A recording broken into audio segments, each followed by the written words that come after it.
Hello, I'm Bob Ross, and I'd like to welcome you to the 23rd Joy of Painting series. First of all, let me thank you for inviting me back for another series of painting shows. And if this is your first time with us, let me extend a personal invitation for you to drag out your brushes and a few paints and paint along with us each show, and I'll teach you how to put some of nature's masterpieces on canvas. I tell you what, let's start out today and have them run all the colors across the screen that you need to paint along with us. While they're doing that, come on up here and let me show you what I've got started already. I have my standard old pre-stretched, double-primed canvas up here, and today I've covered it with a thin, even coat of liquid clear and liquid white mixed together because I want sort of a semi-transparent sky in this one. So I've put a little clear in there just so that will happen. So I tell you what, let's just start out today and do a beautiful little, maybe we'll do a winter scene today, and let's see what happens. So let's start, we'll use a little 2-inch brush. We'll go right into a very small amount of the phthalo blue. Very small amount. Don't need much. Just pull a little bit out and then tap the bristles into the color. See, that assures a nice even distribution of color all the way through the bristles. And that's exactly what we're looking for. So let's go up here. Maybe we'll have a nice light area right up here in the sky, and let's see what happens. Let's just take this and go right up in here with a little bit of the phthalo blue. And we'll just do something sort of like that. Sort of like that. We'll just do a very simple little painting today that I think you'll find very effective and a great deal of fun to do. There, maybe something like that. That's all we need. And I have it slightly off center. I don't want it directly in the center of the canvas. Slightly off center. But as you can see, the paint continually mixes with the liquid white and liquid clear that we have on the canvas, and automatically we get this beautiful blending effect. If we were doing this on a dry canvas, we'd be in agony city already. But this makes it work. It's a lazy man's way of painting. Okay, now then, without cleaning the brush, I'm going to go right into a small amount, and very small amount because it's strong, of the Prussian blue. I want a little darker blue this time. I'm going from the phthalo right into the Prussian. So we have a graduation of color into darker blues. Then we can go right up in here. And once again, we'll just add a little bit of that blue right around here, like so, and just let it blend outward. We want this to be the lightest area and get progressively darker as we work outward. Okay, add a little bit more of the Prussian blue, and we'll go to the other side over here and do exactly the same thing. Something about like so. There we are. But once again, this is mixing with the liquid white and the liquid clear that's on the canvas, and this beautiful blending effect will happen automatically. Now then, I want it to get even darker as it works outward. So I'll take Prussian blue and I'll mix that with a small amount of midnight black. So we have blue and black, or black and blue, whatever your preference. There we go. Then back up to the canvas. See, but see how much darker that is though, because we put that little bit of black in there. And we'll just finish filling up the sky. Just like that. It doesn't take long when you're using a big old 2-inch brush. Doesn't take very long. Okay, add a little bit more of the color, the blue and the black. Then we'll go to the other side and we'll fill it up. Just like so. Okay. Now then, now comes the fun part. Let me wash the old brush. And if you've painted with me before, you know this is the most exciting part of this whole technique, because this is where I get even with everybody here in the studio. We shake off the excess and just beat the devil out of it. And that's where you take out all your frustrations and hostilities, and that's the fun part of it. Now then, with a good clean dry brush, we can just begin blending this. I just want to blend it so you can't tell where one color stops and the next color starts. Just blend it till it's very, very soft. There we go. Now beat the brush just to take off the excess paint that you've picked up off the canvas. It's easier than going through the whole cleaning procedure. And it'll clean your brush right off. All right. Or you can just wipe it down in here, because if we have a little color down in here, I think I'll have a little snow down here, and that'll just end up being shadows in the snow. We're not really worried about it, because you know, we don't make mistakes. We just have happy accidents. You learn to work with anything that happens in this technique. We don't use any patterns. We don't do any drawing. We just sort of let it happen. Let it happen. And very quickly, you learn to create on canvas. Okay, let me wash the old brush again. I just like to wash the brush. Now then, I'm going to go right into some titanium white with the old 2-inch brush here. And just load a little color right on the brush here. And let's go right up in here. I want to make this very bright. Right here. If this is going to be our light area, let's start right in here. Putting in some of that titanium white and let it blend outward. Let it blend outward. It'll mix with all those beautiful blues and black colors that we have in there. Start in the light area and then work outward. Outward, outward, outward. Something like so. I'm going to beat the brush. Once again, just take off the excess paint and blend out this direction. About like that. Now then, sometimes, let me wash the old brush again. I'll show you something that's really fun. Sometimes it's nice to load a little white, a little bit of the titanium white. Then I'll reach right over here, be right back. Get at least, let me say it again, at least little touch of cadmium yellow. Just want to sparkle this, maybe just a touch more. There, that's beautiful. Just want to put a little bit of yellow right up in here. Now, don't put too much yellow because the yellow against the blue will turn green. And in this particular painting, we're not looking for a bright green sky. I just want a little yellow flavor right up in here. There. And we, once again, will blend that outward. Now you can do this as many times as you desire to create a desired lightness. You can go over it and over it and over it. But I would recommend that each time you clean and dry the brush so you don't drag the dark color back into this beautiful light center here. Okay, just knock off that excess paint once again, and we'll blend out in the other direction. There. That easy. That easy. That's all there is to it. And then very lightly, 2 hairs and some air. Just very gently go right across it. And we have a very nice little light area in here. And that'll be our light source in this particular painting. Okay. There we go. Get the old brush good and clean. Now then, let's have some more fun. Let's take a little white, a little bit of the black, a little bit of the Prussian blue. We just mix this color right on the brush. I'm looking for a blue-gray color, something about like so. And I'm going to tap the brush. So I'm sort of pushing forward like that and get a little bit of color right out here on the end of the bristles. Okay, let's go up here. Now maybe back in here there's some beautiful little foot eels that live in here.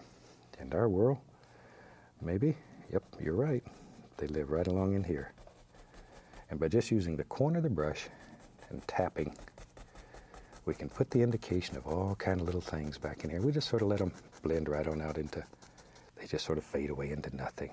Very soft, very gentle, quiet. Just beautiful little things that live back here, right under the sun. There we go. Now then, very lightly, lift it up. Little tiny short strokes. Tiny little short strokes. Just lifting upward, upward, upward, like that. It'll give the indication of little trees that live way back in the distance, far, far away. Now then, let me grab another brush. I have several of each going. I'm going to take a little tiny bit of white. I want to create the illusion of a nice misty area right in here. So a little white, titanium white, and we'll just tap a little. Just tap a little. So we have a nice soft area in there. Then I'll take the same color, just black with a little Prussian blue in it, load it back on that brush, just like we did before. And maybe right in here, yep, maybe there's another little doer that lives right in there. See? But that little misty area in between is what separates your layers. So all it takes is a small misty area. And as you know, as things get closer to you in a landscape, they should get darker and darker in value. There. Lift upward once again. I tell you what, let me show you. I get carried away sometime. Let's take a little more of that black, a little more of the Prussian blue, a little touch of white. Make that same color. I'm just putting it on the fan brush. As you paint like this, you begin seeing things. I just see a wonderful place here. Maybe there's some bigger trees. Yep, right there. Just tap with a fan brush and pull downward. Give it a little downward pull. And we'll make the indication of a lot of little trees that live right up here on this hill. That easy. That easy. Just tap them though. That's all it takes. That's all it takes. Maybe they just sort of blend out over here into nothing. We don't know where it goes. Don't know that we care. There. Back to my old 2-inch brush that had that color on it. And we just sort of bring that down so it all comes together. Very soft.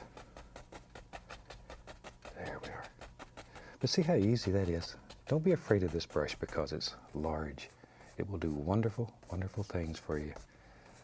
All you need is a little bit of practice, an idea in your mind, and off you go. It's really all it takes. There are no secrets here that we don't give you. You really can do this. Every day I get letters from people from all over the country that say, you told me that I could do this, and I tried it, and you're right, I can do it. I really can do this. All right, now then, time to start making some big decisions here. Let me wash the old brush again. I just like to wash the brush. There. Now then, maybe back in here we're beginning to have a little snow. We said we was going to have a winter scene, so I'll take white, just titanium white, but maybe we'll put the least little touch of that cad yellow into it. Since we had a little of that in the sky, maybe a little of that would be reflecting into the snow back here. But see, I just loaded the brush by pulling it through the paint. So there's a little paint on both sides. Now let's go up here. Now then, you have to make a major decision. Maybe our snow lives, yep, right there. And all you do is pull. When you're painting snow, angles are extremely, extremely important. So pay attention to the lay of the land here. How you want this snow to flow.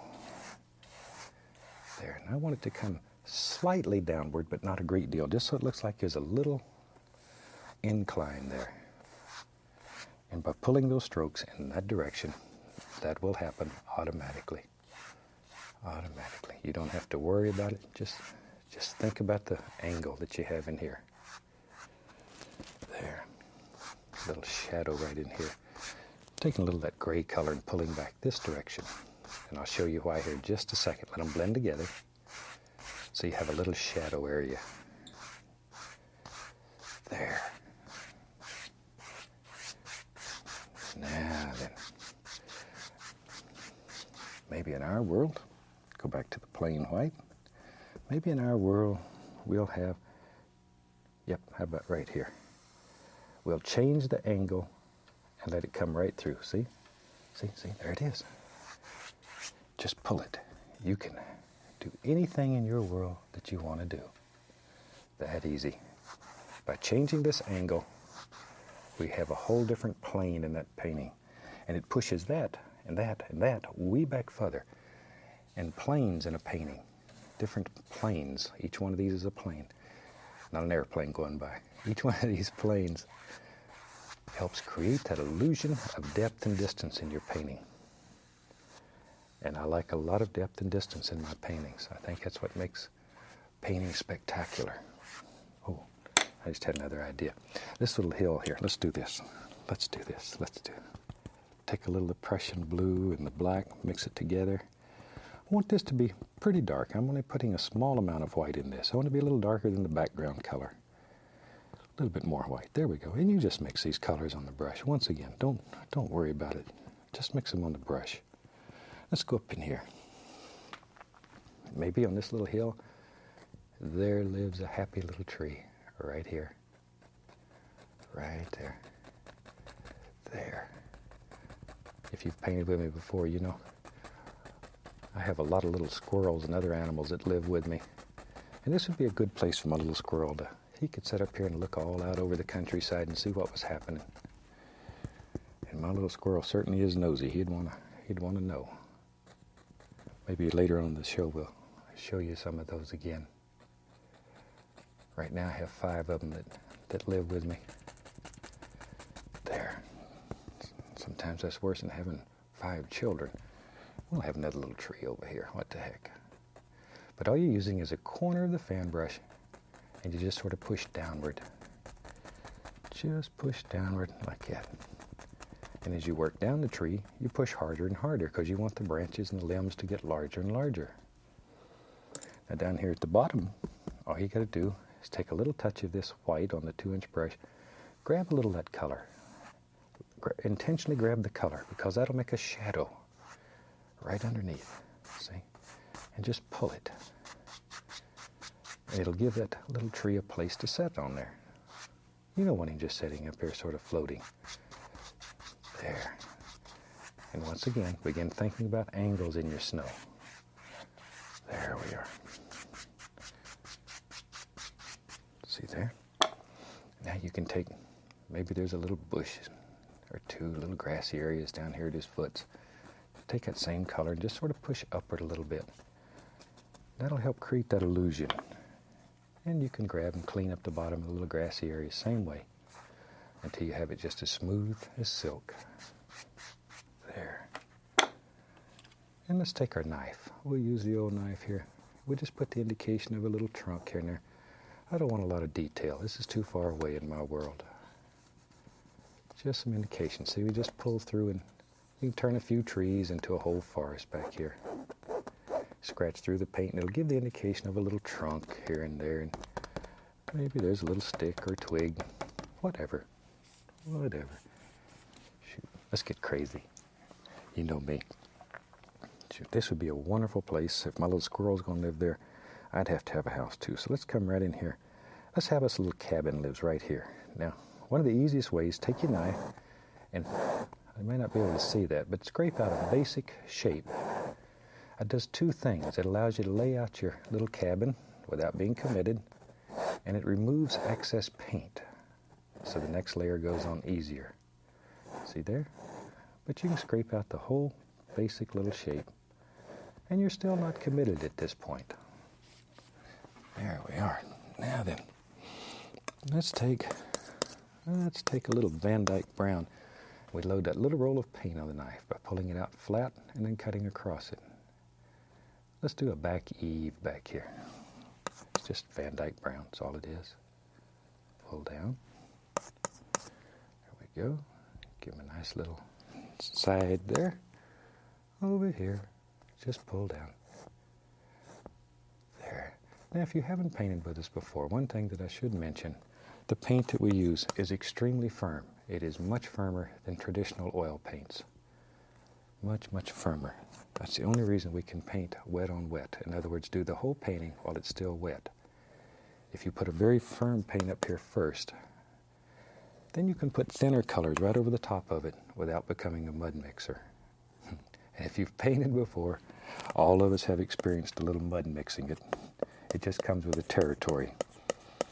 Nobody has a monopoly on mud mixing. We all get a chance at it. Take a little Van Dyke and white and mix it together. But see how flat you pull it out, flat as you can get it. Cut across, and then we have a tiny roll of paint. There you can see it, wonderful. Right out on the edge of the knife there. It lives right out there. And very lightly, touch, and just let it float, just so it's barely touching. I want this side to be lighter than the back side back here. Just barely touch. Barely touch. Maybe there's some boards here. We'll just take a little Van Dyke brown on there and just touch, make the indication of some little boards. Over here we need a few, something like so. There. And maybe we have a little window or two over here. We just take a small edge of the knife and just sort of scrape us out a little window indication. Then I'll use a little bit of the midnight black. Nobody's home today. Or he didn't pay his electric bill. Don't see any wires running to his house anyway, so there. Give him a little door so he can get in and out. But when you're painting, make up little stories like it. You know, your family and friends will look at you like you're a little weird, but that's all right. Artists are expected to be a little different. But it really helps you. If you make up little stories, then you can see these things in your mind. And anything that you can see in your mind, very quickly, you can learn to put on canvas. Here we're just doing a cabinectomy. In other words, we're cutting off whatever we don't want to get our perspective and everything right. Now, we have a roof that we need to put on. So we'll take the white, pull it out very flat. Here's a little trick. If you want to get your edges nice and straight, just lay the edges all in first using the straight edge of the knife. Excuse my arm for a second. There. And this will make it a little easier when you pull down. See, now everything will be straight on the edges. There. And there are no firm rules in this. I only want to show you ways that things will work. As you paint every day, you're going to find new ways that are much better than what I'm showing you. Use them. Painting is an individual thing. If it works for you, then it's wonderful. And that's really all that matters. If you're happy with it, and it's what you wanted, that's the only rule. The only rule is that you really should enjoy this. Let's take a little white, bring it right up to the cabin there, like so. We'll bring a little right down in here, like that, and go. All right, over in here, a little touch of that shadow color, a little blue, a little black, and just sort of blend them together. There. All right. Let's really have some fun now. I've got several little fan brushes going. I want to mix up a crazy color here. I love this color. We're going to take alizarin crimson and sap green in about equal parts. Mix them very well. Normally we don't mix color too well. For this color, mix it very, very well. Very well. And it makes a gorgeous brown. Just absolutely a gorgeous brown. Let me wipe the old knife off. I just wiped the knife on a paper towel here. Okay. And we just run the old fan brush right through it. Load both sides full of color. A lot of paint. Now then, maybe in our world there lives. Let's start it right there. You know me. If you painted me before, I like these old big trees. Something like so. Maybe he's got another arm. Comes right down. Ooh, I said big tree. We're going to have a big tree. Maybe there's even an arm back here. Like that. Wherever you think they should be. This piece of canvas is totally your world. And you can do anything here that you want to do. Okay. Take a little bit of that brown we made, mix it with some white. That is just one of the most gorgeous brown colors. It sounds horrible when you talk about green and red mixed together. A little roll of paint. There's our light. And in our world, maybe there's just a little light zinging right through here like so. I'm just touching the canvas with that little roll of paint. Just touch it. The canvas will pull off what it wants. Give you back what's left. There.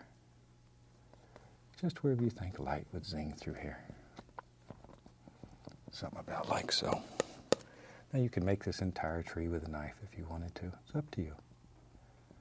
It's a little faster with a fan brush. There we go. A little bit over in here. Wherever. Now then, let's firm up this dark edge and just let the knife bounce and graze and barely touch. You want this to be rough. When it dries, this will actually feel like bark on there. If you just let it bounce and graze. There. Okay, something like so. There we are. Now then, let's go to our little liner brush. We'll use a script liner brush. Put some paint thinner on the brush. We want to thin this paint. Get quite a bit of paint thinner. I want this to be thin like ink. And roll the bristles in there and pull it out so they come out very, very sharp. Okay, now then, let's go right in here and think about where some little tree limbs that live on this tree. But your paint should literally flow on here. Should literally just flow. And if it doesn't, add a little bit more of the paint thinner. If it's not flowing, normally that's the problem. Normally that's the problem. There. Maybe there's a big old arm here that comes right on across. Shoot. There we are. But you let your tree go wherever you want it to go. Just move it around and play and carry on. Something like so. There.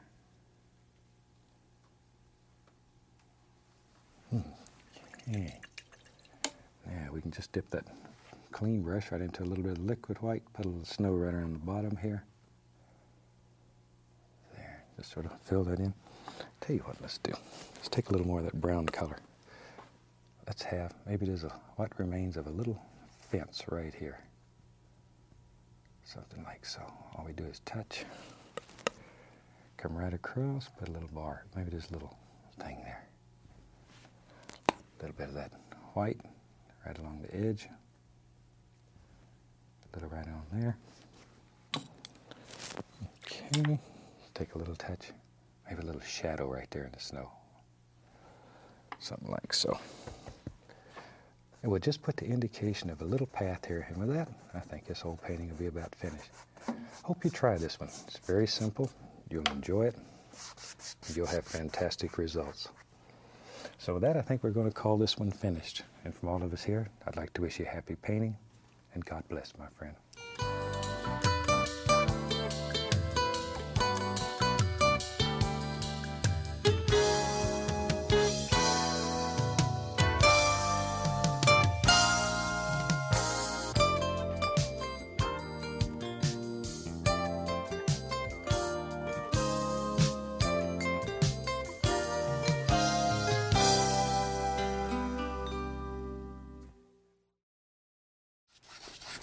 Hi, welcome back. Certainly glad you could join us today, because today I thought we'd do a fantastic little painting that I think you'll enjoy.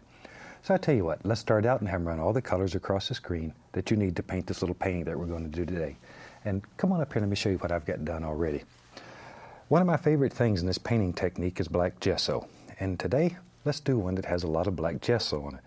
And I've put this on using nothing but a paper towel. I just wadded up a paper towel and just sort of daubed it all over. And I wanted it darker at the bottom than at the top. So I've really put a lot down here, and up in here I've just sort of let it just play around and barely touched. Then I took a foam brush. I want a big tree in this painting. That's about all I know. So I put the basic shape of a large tree. And now we're going to take, and we're going to do something a little different today. Today, I'm covering this, as you caught me doing, with a mixture of liquid clear and sap green. Now I've taken and made this till it's very thin, almost like liquid white normally is. It's not quite a liquid, but it's very, very thin. And instead of putting liquid white on the canvas like we normally do, today we'll put, well, let's call it liquid green. What the heck? And come on up here and let's finish doing that. And all we're looking for is, just like with the liquid white, a very thin, even coat all the way across the canvas. And just sort of scrub it in. It's that easy. And with this liquid clear, you can make any liquid color that you want.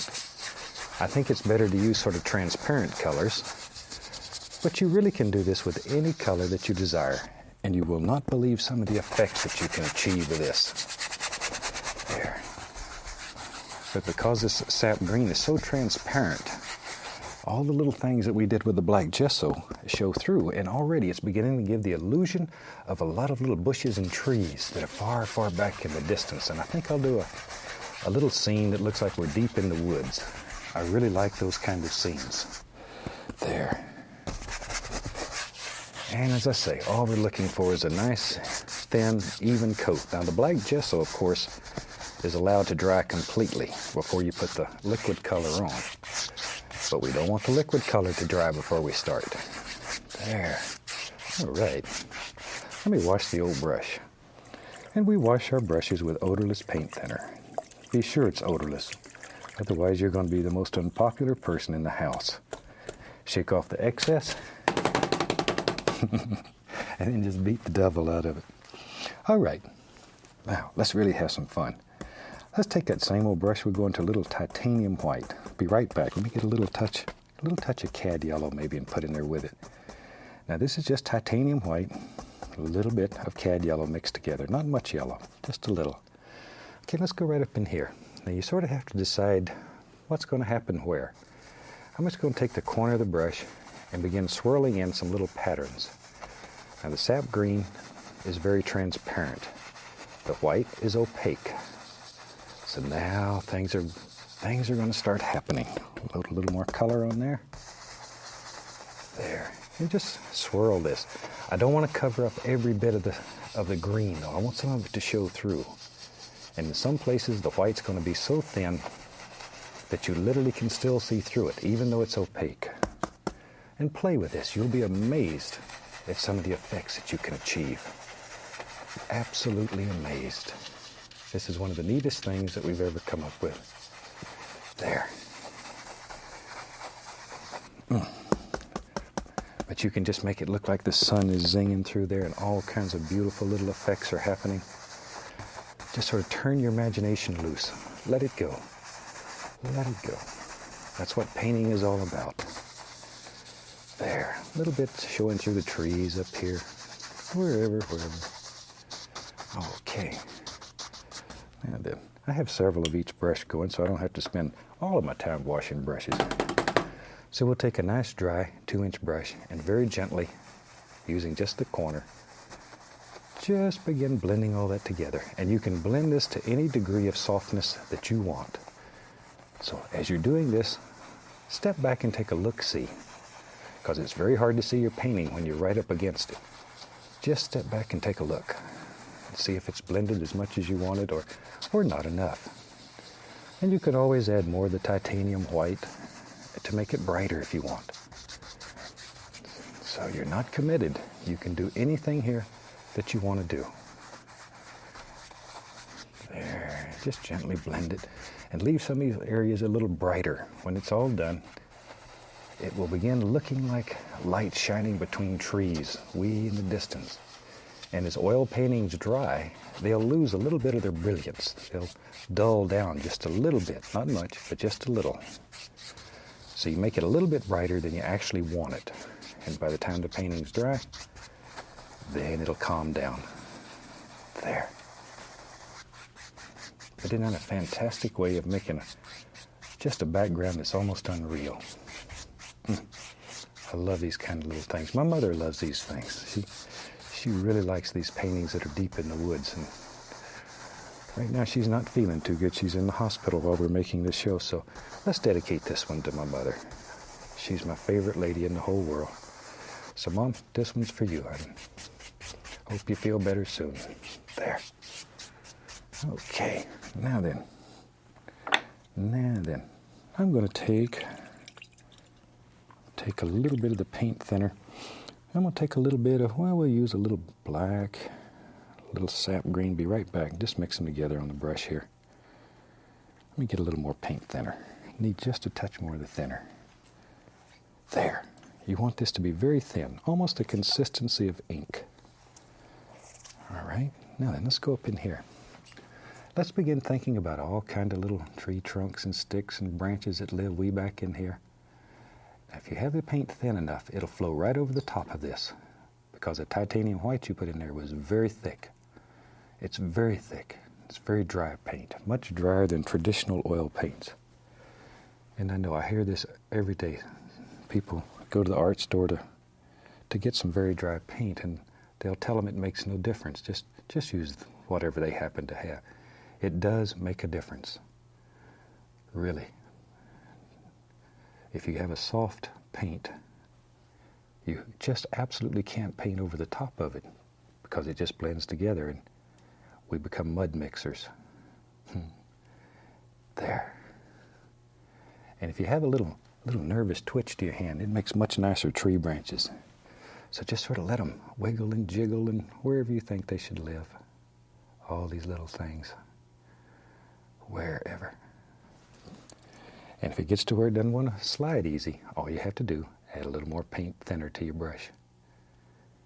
There. Okay. Now then, tell you what. Let me clean this. Let's just clean this liquid clear and sap green off so I have a place to work. We'll put a little of it over there. Maybe we'll use it in a minute. And let's take a little white, a little bit of sap green. This will be our highlight color when we get to it. And I'll just mix it and set it over here. A little cad yellow, yellow ochre. Ooh, we'll just leave it right there. That's our highlight color. Now then, for base color, I'll use black, sap green, and a little touch of yellow ochre into it. Just a little yellow ochre. Now we have two piles of color, our dark and our light. Let me clean the old knife off here. And I just wipe the knife on a paper towel. Today, let me introduce you to a brand new brush. Today we have a half-size round brush. This is a very small round brush. I've used other ones in the past, but they were quite large. This one's a half size. It's much easier to control. Tiny little brush. And we load it by just tapping. Just tap a little color right into it. And let's go up in here. Now then, maybe in our world there lives, just use the brush like so, tap in, maybe there's a happy little tree. He lives right there. Right there. There. Let a little that trunk show through.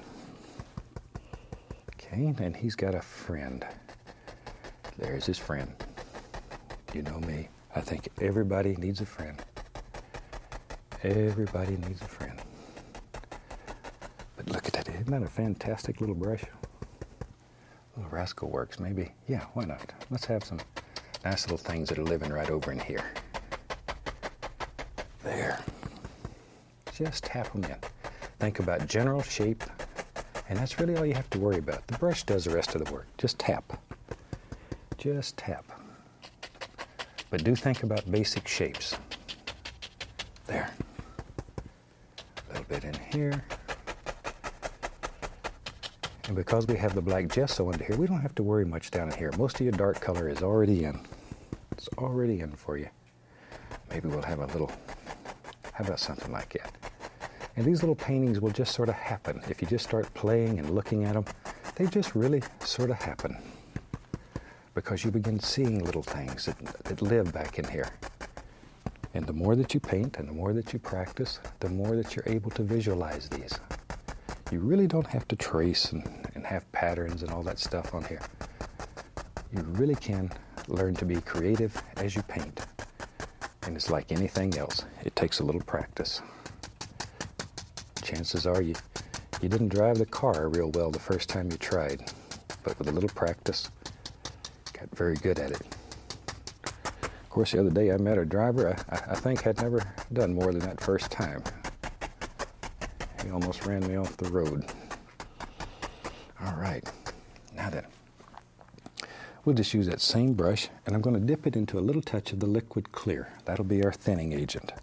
Because as you know, a thin paint will stick to a thick paint. And the color that we put up there was very thick, very dry. Now then, by just pushing, see the edge of those bristles now has a little bit of that light color on there, and the liquid clear has made it a little thinner. So let's go up in here. Now think, if this is our light source right in here, think about light just zinging right through here. Just making all kinds of beautiful little things in there. Wherever you think they should live. There. Don't kill all your dark. This starts working well and you have a tendency to get carried away. There. Something like so. And this other little tree here, we'll give him just a touch of highlight right there. There. Okay, a little bit over in here. Think about shape and form when you're doing this. Don't just hit it random. You won't be happy with me. And this one, we'll put a little bit on him. There we are. Something like so. This would be a fantastic place for my little creatures to live. I have all kind of little creatures. Shoot, I got squirrels and crows and just everything. Tell you what, I'm going to put on a few more of these while they're doing that. Let me show you one of my little creatures. This is I want to have him bring up a little raccoon here that I played with. This came from one of our rehab ladies were close to where I live, named Carmen Shaw.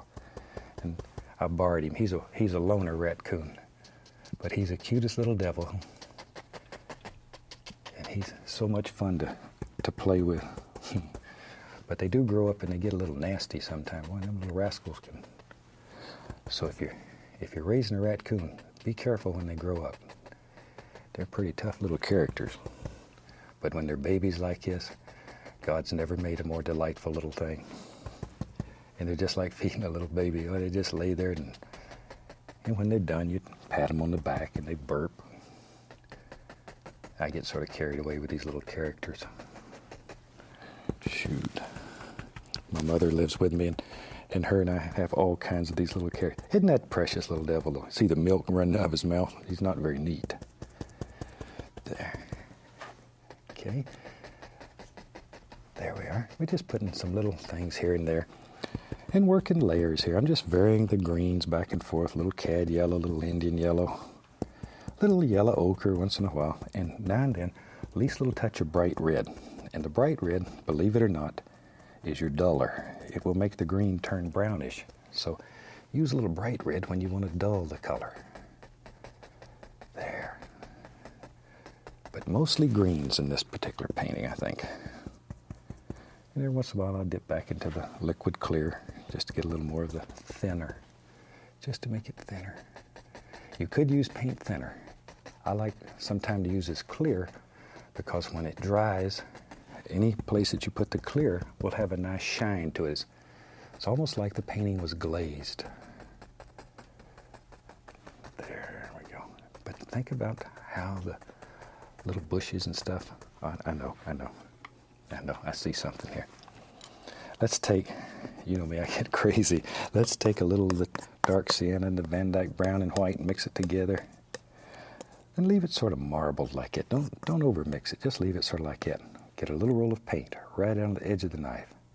Now then, in my world, there's going to be a little path here. Just a little path right through here. Like that. There. Just start. Let it get wider and wider as it comes towards you. Look at that. But see how that color just jumps out at you against that dark background? That blank gesso is one of the neatest things we've ever come up with. I really love it. And the more you rub this, the more it'll pick up the green color underneath. There. And the darker it'll get. So you have to make decisions. Maybe. I don't know where this path's going to go. I guess we better make a decision here pretty quick. Maybe it comes on out here. I don't know. Wherever you want it. And in your world, you decide where you want your little path to be. And maybe you want to paint a little raccoon sitting right out there on it. You can do that. You can do anything that you want to do on this piece of canvas. Absolutely anything. Let's mix a little more of our highlight color here. And all I'm doing, once again, is tapping. Sort of give it a little push. So there's a little touch of paint right on the end of the bristles. And begin thinking about, well, maybe right here. Maybe there's a happy little bush that lives right there. Just think about the shape of that little rascal. Let it come right on out to the path.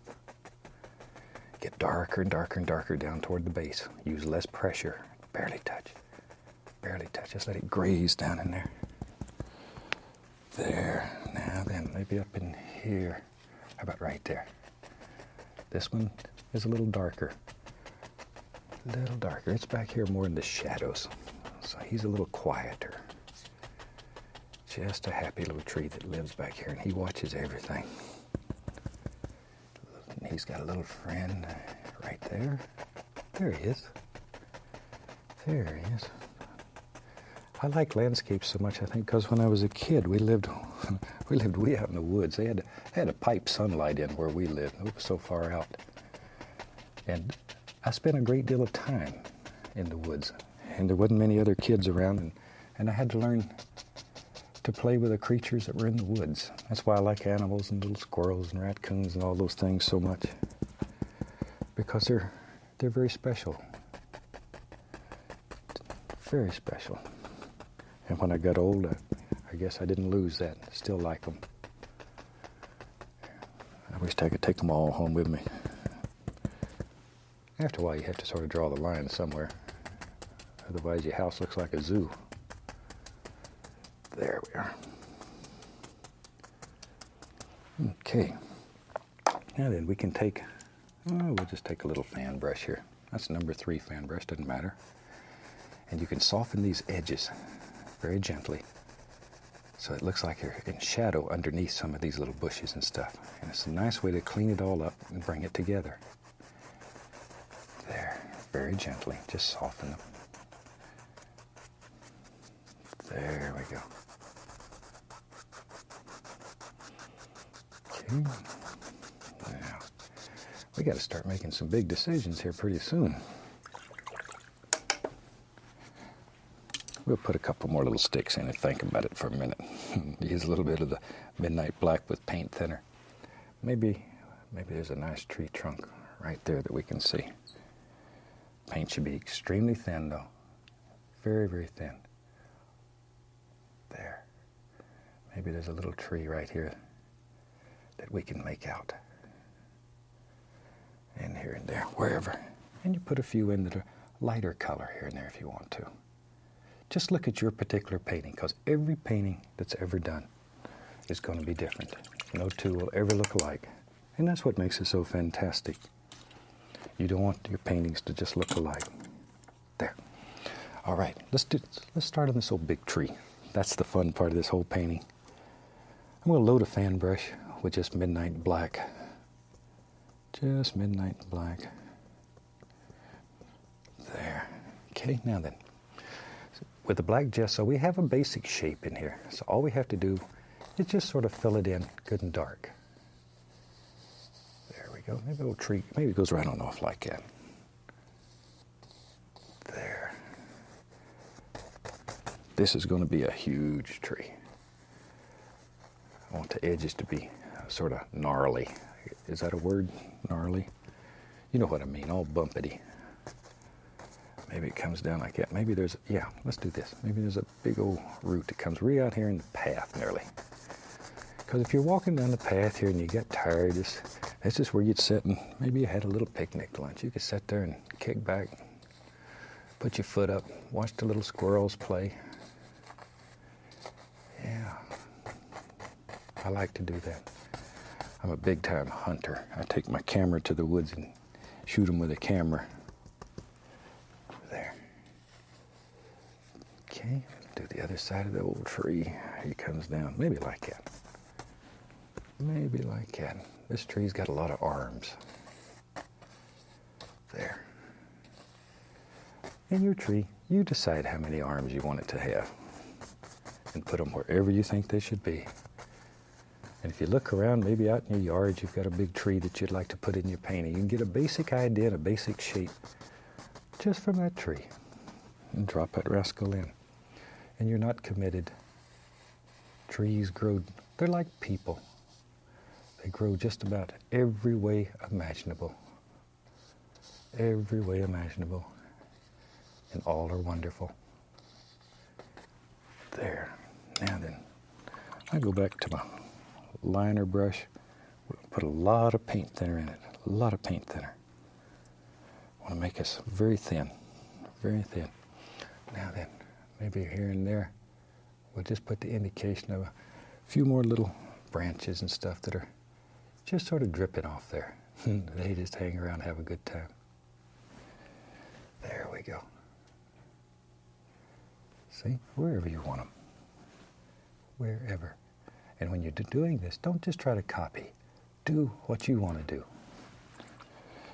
Art, painting should be very individual. Very individual. We all see nature through different eyes. And you should paint what you see, not what somebody else tells you is right or wrong. Paint what you want. Maybe there's a big old lamb that lives right there. Got to make those little noises or it doesn't work. There we go. See? There he is. That easy. A little more of the paint thinner. Maybe there's one over here that just goes right on off the canvas. It doesn't matter. As I say, trees are so individual. Any way that you want them, that's the right way. Now then, we'll take a little dark sienna, Van Dyke brown, mix them together. About like so. We want it marbled. Pull across, get our little roll of paint. Now then, this is the fun part. Touch, no pressure, no pressure. Let it just float down the tree. Just float. Barely, barely touching, barely touching. Just float. This old tree limb out here. Let him come down. But see there? No pressure. I know you get tired of hearing me say that over and over, but that's the secret to it. That's what makes that paint break and look like that, is the fact that there is no pressure on the knife. It's just like, well, if you've painted mountains with me in some of the previous shows, it's the same principle. No pressure at all. And if you learn to do that, then you can use this knife to do, well, you can do entire paintings. In some of the series we've done in the past, entire paintings have been done using nothing but the knife. Now we'll take a little white and Prussian blue. I want a very dark blue. And over here on this side, I'm going to put just a little hint of blue. And that's to indicate like a little reflected light that just plays through there. Just here and there. And go back, take our black, and then we can pull limbs over the top of other limbs. You have to make decisions, which limb's in front, which one's behind, and you can do that. See, that pulls that limb right directly in front, that easy. That easy. Now, back to our little half-size round brush, a little bit of the highlight color. And down here around his little foots, we can begin putting in some little grassy things that live in there. Back in here, very dark. This is behind the tree. It'd be in a lot of shadow. Very dark. Oh, there. And just put in all kinds of things. This little brush works so well. I don't know why I didn't have it a long time ago. There. See him? But just let all those little things happen. And this is what begins creating those illusions of depth and distance. There we go. Something like so. And then we can take our liner brush, a little bit of that brown and white. Some of these larger limbs here, you can put a little touch of highlight on them. Something like that. Something like that. And sometimes you can get a little crazy. Maybe right up in here, we just draw a little silhouette, maybe. Little silhouette. There's my little squirrel. Putting a big bushy tail. And he sits up here and he watches the whole world go by in this beautiful little forest. See? Just a little silhouette. That's probably Peapod, the pocket squirrel. We showed him in one of the earlier series. All right, I think we're about to the point we can sign this one. Take a little red, come right down in here, and we'll sign it. Certainly hope you've enjoyed this painting. Try these black gesso paintings. I believe you'll find that they work so fantastic. Even if you've never painted, these will work for you. From all of us here, I'd like to wish you a happy painting, and God bless, my friend.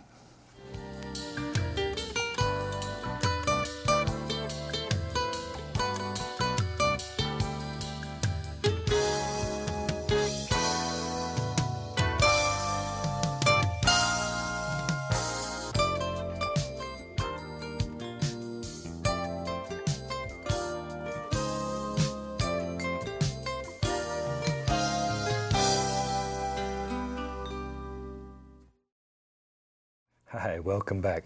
Certainly glad to see you today. It's a fantastic day here, and I hope it is wherever you're at. So I tell you what, let's start out today and have them run all the colors across the screen that you need to paint along with us.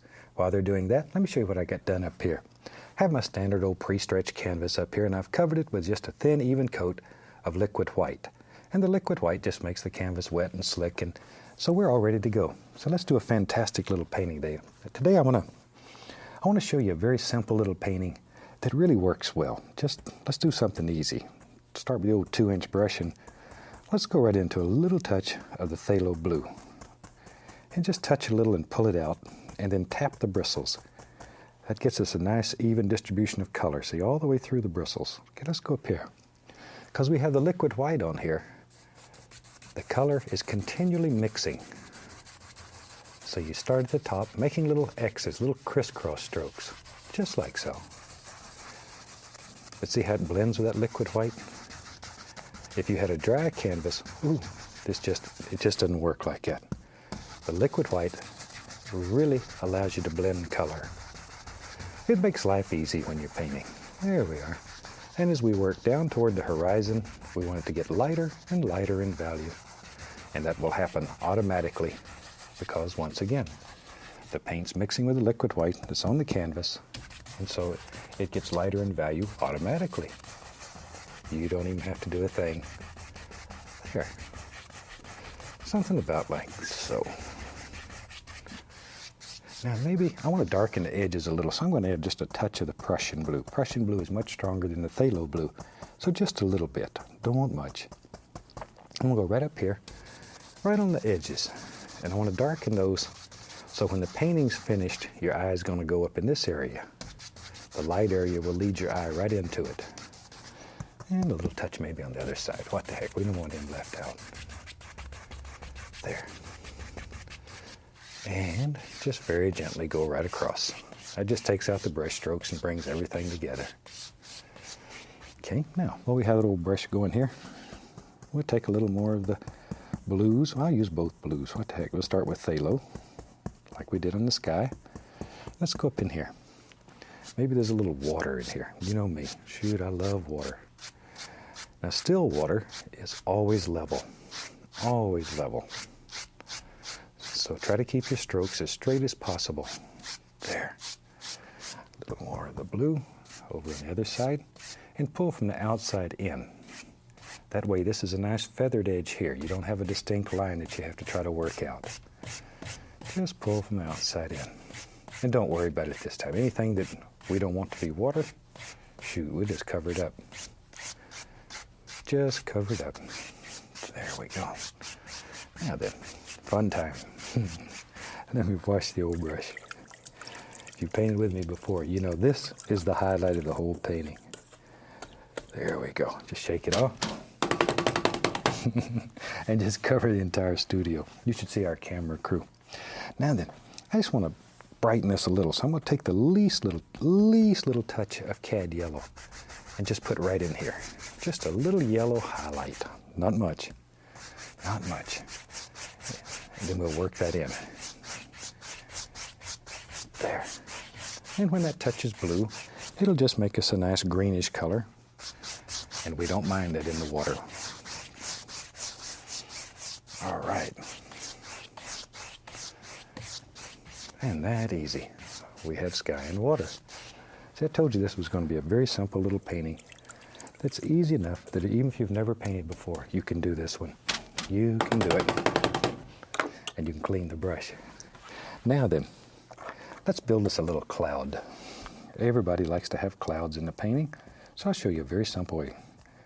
We'll use the old 1-inch brush and just pull it through some color. Titanium white. Just pull it through. Let's go up in here. Maybe our cloud lives right here. Little tiny circles. Little tiny circles. There you go. And just let that brush dance and play. But think about a basic cloud shape. Don't just throw it up there and think that a cloud will appear. You have to have a basic shape to work with. Something about like that. What the heck? We don't care. Clouds are very free. Very, very free. Now with a good, clean, dry 2-inch brush, gently, gently, gently, just using the top corner of the brush, blend the base of the cloud very gently. I'm just beating the brush to knock off the excess paint. Then we'll fluff it a little, like so, and very gently, one hair and some air, whisper light. Just go right over it.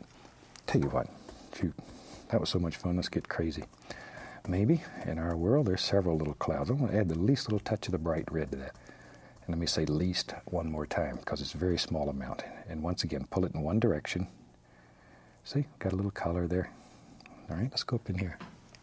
You probably noticed there we put tape on the furrows of these brushes and stuff just so they don't shine too much. There. I get letters sometimes that say the equipment that you use looks different than what I have.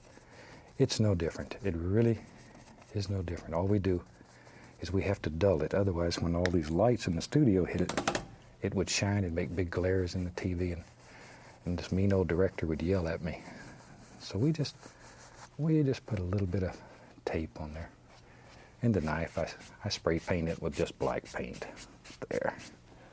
Shoot. Tell you what. It's such a nice little cloud. Maybe he's got another little friend right there. But do it in layers, finishing one cloud at a time. Don't get greedy. Sometimes it gets feeling good and you just get sort of carried away and try to do them all at once. Just do one little cloud at a time. One little cloud at a time. Blend it in, fluff it, tease it. There, very lightly. One hair and some air. Maybe. Shoot, we're having so much fun with clouds. I'll tell you what, I'm going to put another one right here. Now, when you're doing your painting, you decide. Wherever you want a cloud, then that's the right place to put one. Don't put one here just because I did. Put one in your painting because you want it there. And then it's strictly yours. I just want to show you how to make a cloud. How many clouds you make or where you put them, strictly up to you. Painting should be very free. Maybe sometime you can just take and spin the brush a little bit and put in some little wispy clouds, little floaters. Just sort of spin the brush and let these little rascals just float in there. See how easy that is? Now, same thing again. Just blend the base of the cloud and use the top corner of the brush. So if you use the bottom corner, you can't tell where that's hitting. Use the top corner and you can see exactly where it's hitting. See, if you hold it that way, you can't tell where it's hitting. You're just guessing. And you want to be able to control this rascal and where it goes. Over here, these little wispies, I'm not even going to do anything but just blend right over them. These are little soft floaters that live way back in the distance somewhere, far away, far, far away. Okay. All right, isn't that easy? We have some happy little clouds. Now then, I'll tell you what let's do. Let's build us a little mountain. We'll take some black, Van Dyke brown, at least a little touch of Prussian blue. I don't want much blue in this. I want mostly black, but a little brown and blue, just to change the flavor. Cut across, and we get a little roll of paint. Lives right out there on the edge of the knife. See him out there? Now, come right up in here. Let's have a nice mountain that lives right here. See? Now, I've had some people say that it's hard to make mountains. I'm going to show you the easiest way imaginable. All we do is just put in a basic shape, and you decide the shape of your mountain. You decide. If you don't live someplace there's mountains and you want to paint a mountain, there are books and videotapes and all kind of stuff that show you all different shapes of mountains. Or just make one up. Just make it up. There. Be creative when you paint. Just let your imagination take you to worlds that exist only in your mind, but you can put them on canvas. There. I think I've mentioned in some other series. That's probably what initially got me interested in painting, is that I could create any kind of world that I wanted. Any kind of world that I wanted.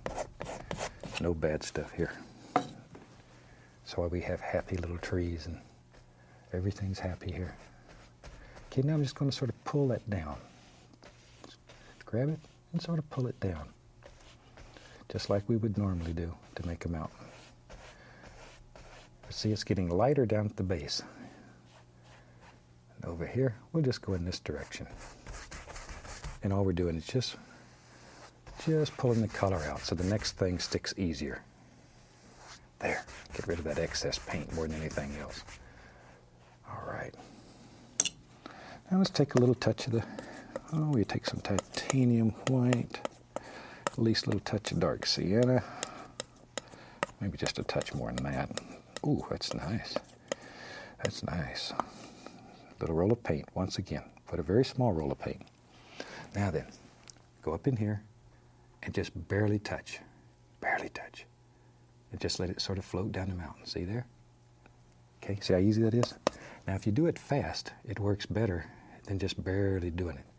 For some reason it works better, but no pressure. You want this paint to break. And by break, I mean have all these little holes here in it. See there? And maybe a little touch right in here. Got to make those little noises. And sometimes those little noises really do help. For some reason, they just sort of make things work better. There. All right. We'll just use that same old brush. Shoot, we don't care. Take a little bit of cad yellow ochre. Be right back. Get a little touch of black. A little bit of sap green. There we go. But mix these colors on the brush so you have a multitude of things happening on the brush. A little Indian yellow here and there, and here and there I'm going to touch the least little touch of the bright red. All on one brush though. Look at all the colors that are in that one brush. And we're touching and pushing. Okay, let's go up here. Now then, I want to make little grassy areas that flow right up the hill.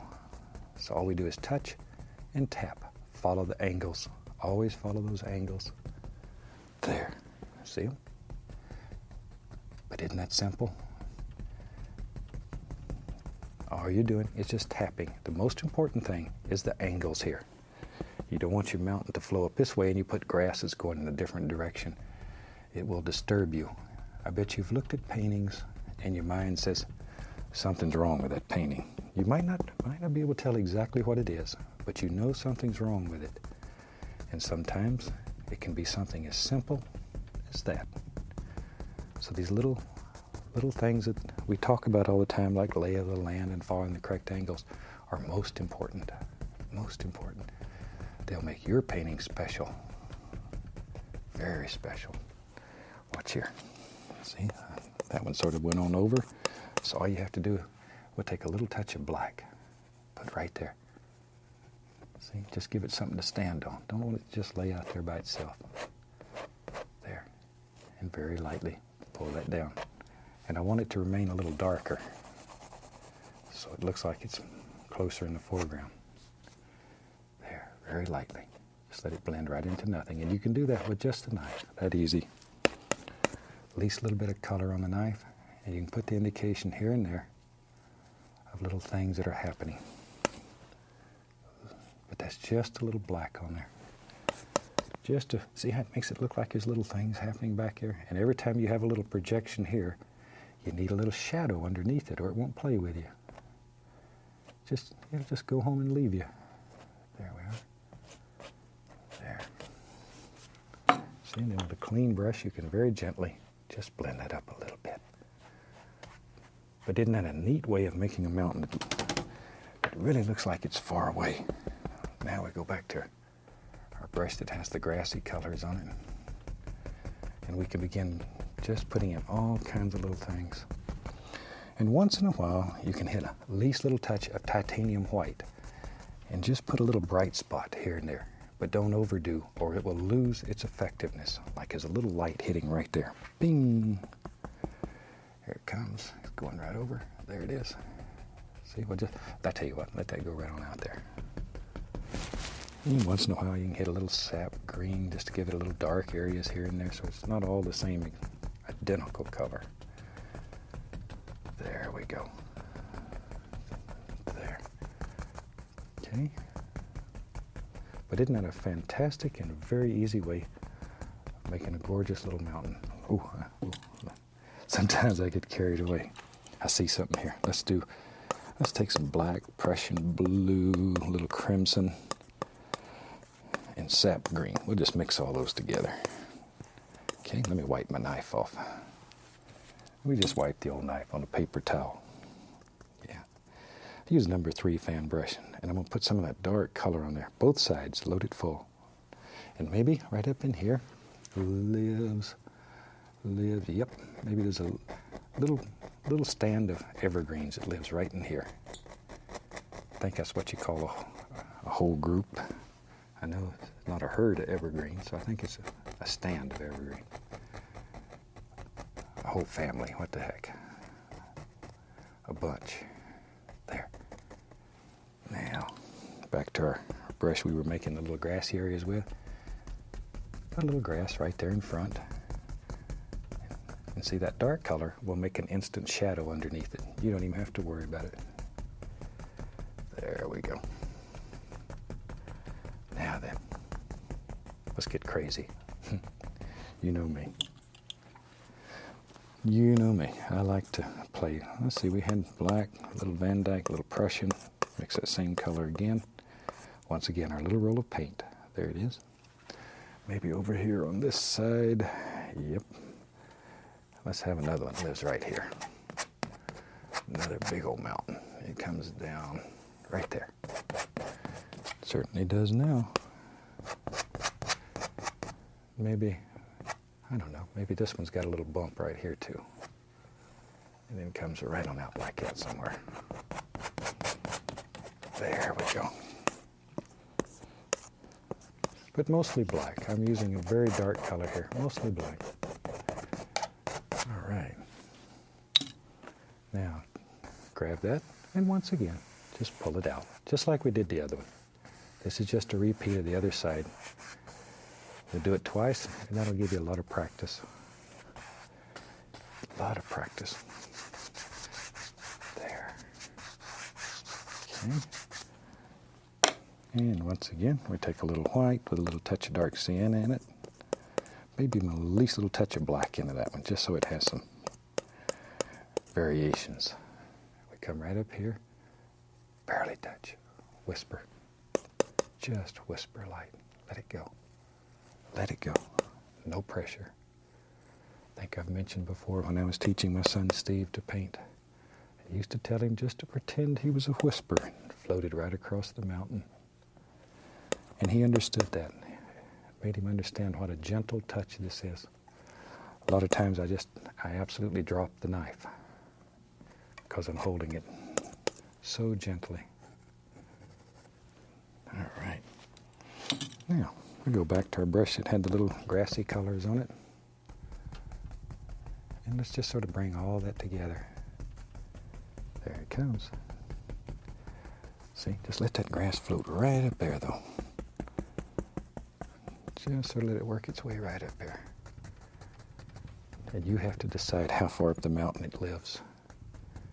Since this is your world, you make that decision. There we go. Wherever. There. Okay, maybe here and there I'm going to touch a little tiny bit of the bright red, but not much, not too much bright red. But once again, and I know you get tired of hearing it, but pay attention to these angles. They're so important. These angles are what make it work. They make it work. There. Something about like that. And you can make this as bright or as dark as you want it, depending on your mood and what you see in your painting. Any way that you want it.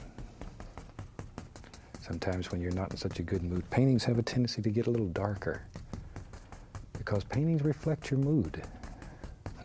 Sometimes you're not even conscious of it, it happens.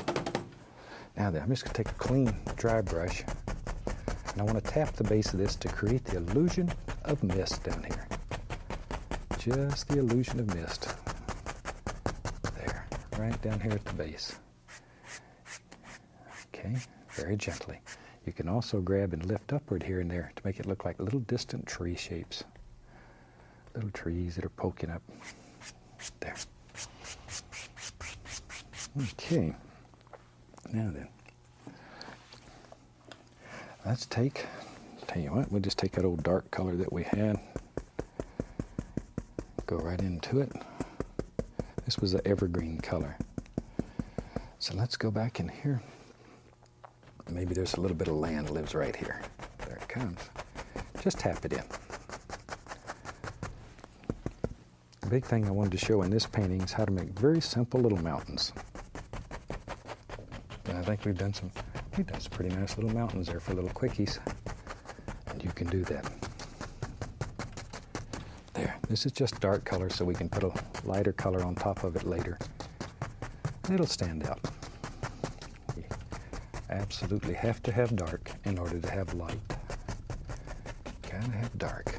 Gotta have opposites, dark and light, light and dark, continually in painting. If you have light on light, you have nothing. If you have dark on dark, you basically have nothing. There we are. You know, it's like in life. You gotta have a little sadness once in a while so you know when the good times come. I'm waiting on the good times now. There. I'm mixing black, a little sap green, Prussian blue, Van Dyke brown, alizarin crimson, anything that looks dark. Let me clean off my knife. Anything that looks dark. And we'll load up the old fan brush here, full of color, a lot of color. Let's build us a forest. Maybe back here. And all we're going to do is touch and pull down. Don't worry much about this. All you're looking for is some very basic little shapes back in here. Just some basic little shapes, wherever you think they should be. Something like that. Okay. Wherever. There. These are little background trees that are far away. Far away. They just live here and they look back at that big old mountain range and have a good time. And then here and there, and there and here, there's a few that are a little more distinct. There. So use the corner of the fan brush and put you some little arms and limbs and little hands, whatever. All kinds of little things out here on these trees. There we go. And you just decide how many live in there, wherever you want them. There. Okay, maybe over here they're a little bigger, maybe a little stronger here, a little more light hit them. There we go. We'll give him another friend. What the heck? Something like that. All right. Let's go on the other side. Don't want him left out. We'll give him a nice big strong tree right there. There he is. But as you work down, push harder and harder with the fan brush. And it'll force the bristles to bend downward. And it'll make all those little hangy down things underneath your tree limbs. And evergreens always seem to have those little hangy downs. I don't know what you call them. Little limbs that hang down. So they have to be little hangy downs. There. And you put as many or as few of those in there as you want. Now, one of the most fantastic things that happens with this technique is reflections. Watch here. When I was a traditional painter, I used to agonize over reflections. In this style of painting, it's one of the easiest things that we do. Just easy. Pull straight down and go across. But it needs to come straight down. Straight down. And then very gently go across, like so. We go back to our brush. It had the grassy colors on it, sap green, yellows, all the yellows. Just mix them on the brush though. Okay, let's go up in here. And maybe there's look at there. Yep, you're right. Just a nice little area back here. Something like that. There, and all we're doing is just tapping. No big surprises here, just tapping. But follow the lay of the land. It's most important. You decide where it's at and how you want it to be. Okay, maybe over here it comes this direction. I don't know. It's up to you. You make the big decision. We just show you how, but you make the decisions. When you have this much power, you have to make big decisions. Oh, let's have some fun here. We'll take a little bit of liquid white. Let's put in just a little water, right? A little water line right into here. There. See, just sort of let that just go right around in there, wherever you want it. Wherever. There. The other side over here, I have a little one right in here.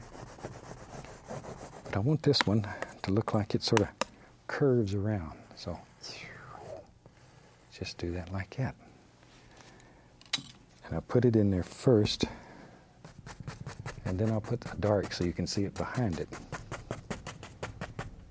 Pull a little reflection down, go across.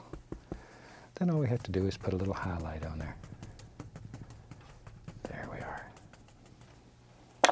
Then come back, our little water line. Drop that in. We take our fan brush, put a little dark green on it, and we can add just a few little highlights on some of these evergreens. Not a great deal. Want to keep them quite dark. Something like so. Just a few. Let's go on the other side and give it a few. And I think with that, we just about have a finished painting. I really hope you try this one, because as I said at the beginning, this is a very simple painting that you can do even if you've never painted before.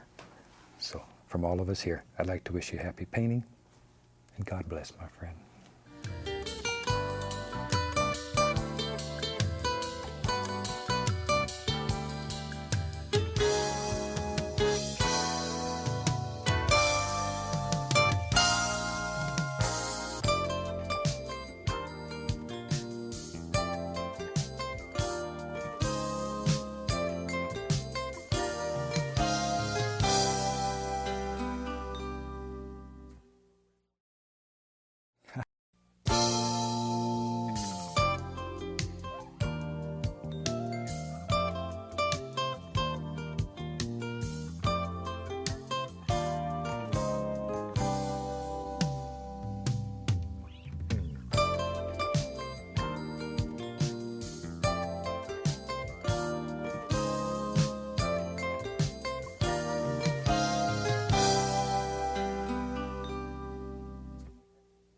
Hi, certainly glad to see you today. You ready to do a fantastic little painting? Tell you what, let's start out and have them run all the colors across the screen that you need to paint along with us. While they're doing that, let me show you what I've got done up here today. I have my standard old canvas up here. It says a pre-stretched double prime canvas, and I've covered it with just a thin, even coat of liquid white from top to bottom, and it's ready to go. So let's just do a fantastic little painting together and just have a good time. Today, let's start with a very small amount. Oh, let's use a little bit of the Indian yellow. Not much, just a little. On the 2-inch brush. There we go. Just tap a little into the bristles. All right, let's go right up here. Let's just start right along in here. I think the horizon's going to be somewhere in this area. And it doesn't really matter. And we'll just blend it upward using little crisscross strokes. And that way it's mixing with the liquid white that's on the canvas. And automatically it'll blend and get lighter and very smooth. And there, a little bit more of the Indian yellow. And let's have a little bit down in this direction. Shoot, maybe we'll have a little water in here. You know me, I love water. So we'll just put a little bit of this right down into where we know there's going to be some water. There. Something about like that. This is a very simple little painting. I think you'll like it. I think you'll like this one. All right, let me wash the old brush. And we wash our brush in odorless paint thinner. And as I've mentioned before, I really suggest you use odorless thinner. Just beat the devil out of it. If you don't use odorless thinner, you're going to be working by yourself. And your popularity around the home front's going to go down about 15 points.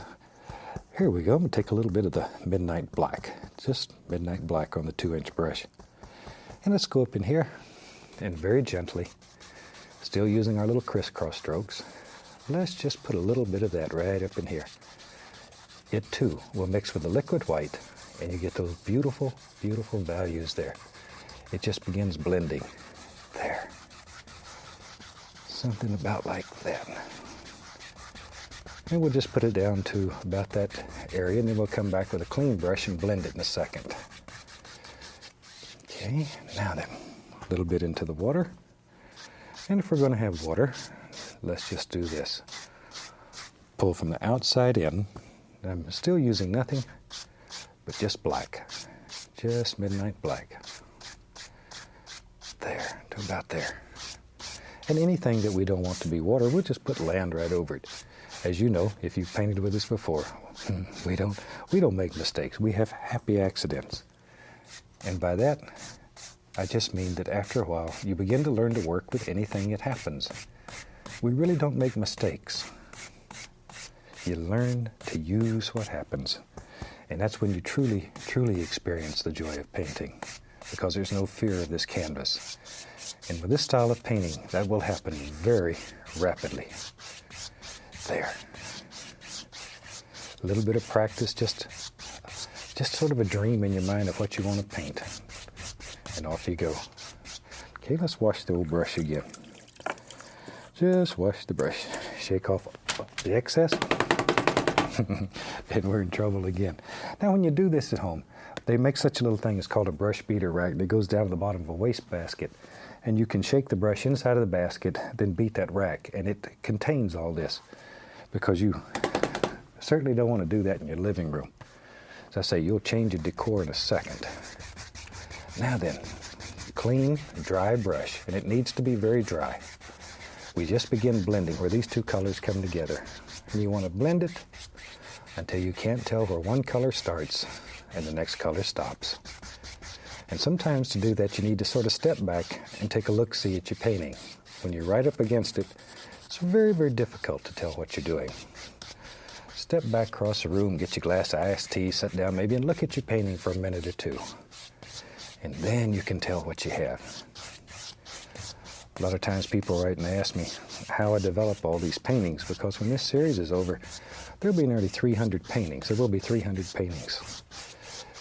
And one of the ways, as crazy as it sounds, a lot of times I'll start with just a blank canvas and sit and stare at it and begin visualizing things. And as you put each little thing on there, step back and look at it and think about it. And you learn to compose that way.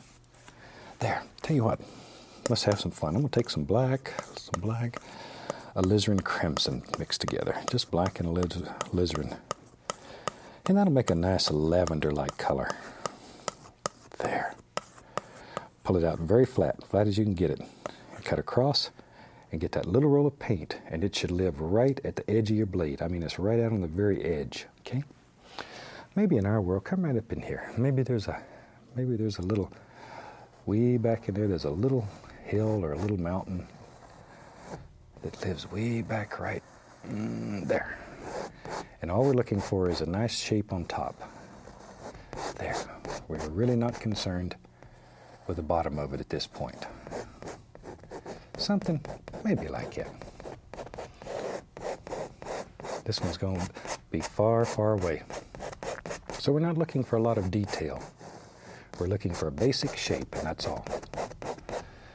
And underneath it, since this is water, there's going to be some reflection. So you can just reflect it right into the water while you have that color on your knife. Okay. And I'm really, as you can probably hear, I'm rubbing quite hard with a knife. I want to literally push this paint right into the fabric. Just as my son Steve says, just sort of mush it in there.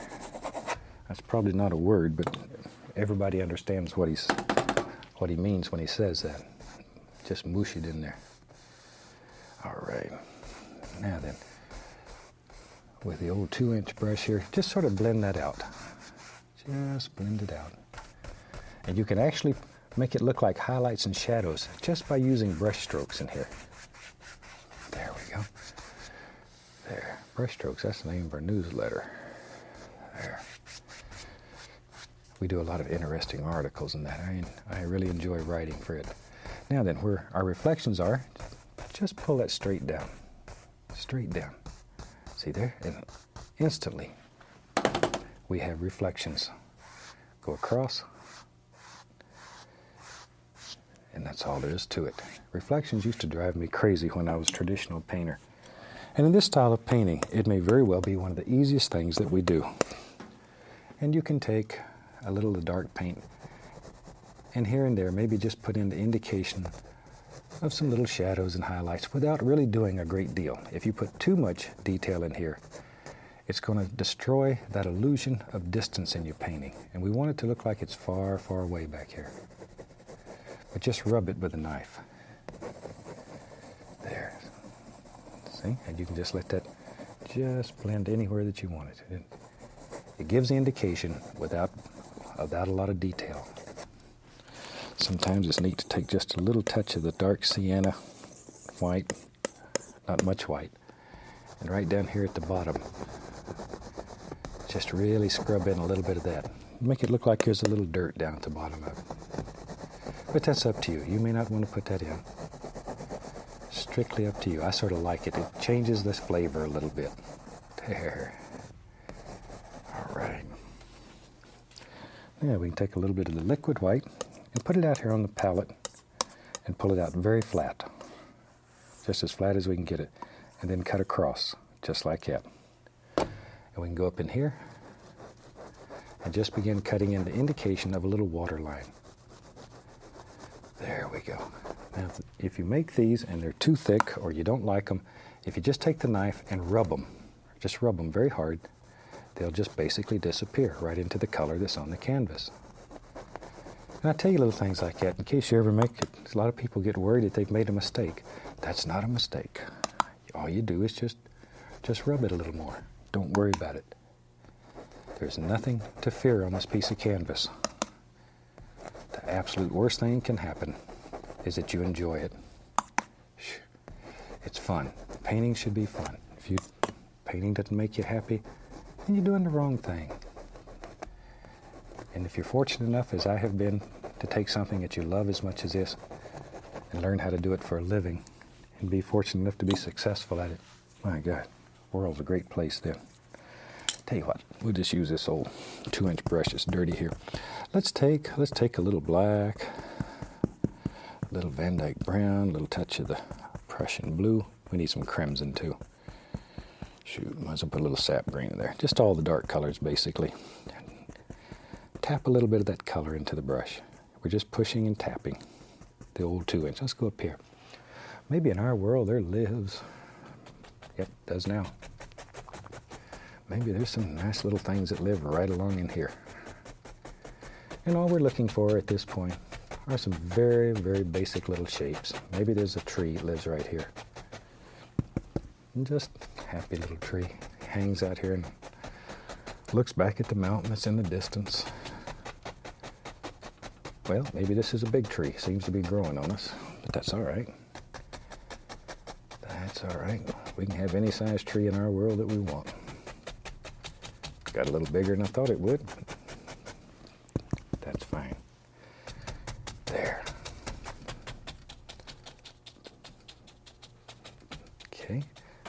Now while we have this dark color on here, let's just pop in a little reflection. We can do that. We're just pulling straight down. But it's important that these lines go straight down. And then very lightly, 2 hairs and some air, just go across. And sometimes, let me see here. We had black and blue, little brown, crimson, little sap green, I think. Something like that. Let me wipe off the old knife here. I just wipe the knife on a paper towel just to clean it. We use a fan brush. Maybe we'll put a little evergreen tree in there. I like little evergreens, and they're a lot of fun to do. And they work so nice. Okay, load both sides of the brush with a lot of paint. Okay, let's go up in here. And maybe, big decision time, maybe our little evergreen lives right there. Take the corner of the brush and just touch. And then as you work down the tree, touch harder. And you're pushing the bristles downward. Make them bend downward. And as you go down the tree, push harder and harder. And that makes the tree get wider and wider. And it almost happens automatically. With a little practice, you'd be surprised how easy it is to make something like an evergreen tree. There. That's all there is to it. Now we can take that same color, go into a little bit of the cad yellow, and we have instant green, because there's blue in there, and black, and both of them, when mixed with yellow, make green. And we can highlight that little tree with the same old brush, no problem. There. And then a cute little tree, and you can do that. All right. Let's have a tree trunk in there. We'll take some paint thinner, a little bit of the Van Dyke brown, or whatever color you would like for your trunk to be. I thought today brown would be nice. And let's come right along in here and this old tree seems to be leaning over, so we'll make its trunk lean over too. That looks funny if you got a straight trunk and a crooked tree, so we'll have them both crookedy. And put a few little arms and limbs on it. We're going to put some leaves out here, so most of this will be covered up, but a little of it will show. There. And you can take the brush and pull it through a little bit of white or liquid white, just some light color, and run right down his edge like that, and give him a highlight, that easy. And just sort of blend him back. Now you got a light side and a dark side to your tree. Well, I tell you what, we're into using old dirty brushes. We'll use that same old brush today.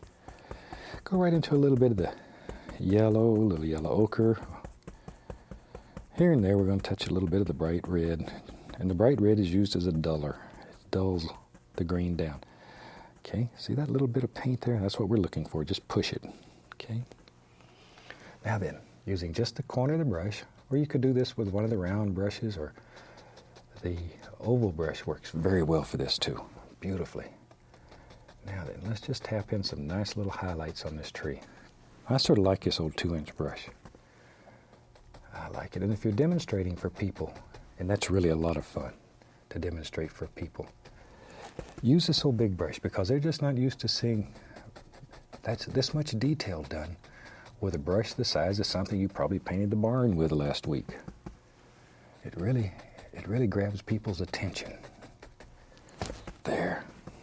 Maybe, well, I got that going. Maybe, yeah, we'll have another little tree that lives right there. You just sort of pick them out. They live right in there.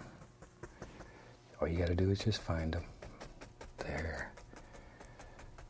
Okay. Maybe there's a little touch back in here. I don't want much back here. Just a little, just to indicate. Now another way of making a lot of beautiful little bushes, we'll use the 1-inch brush, put some liquid white on it, and the liquid white is only to thin the other color. Be right back. Let me get a little green here. There. Pull this in one direction.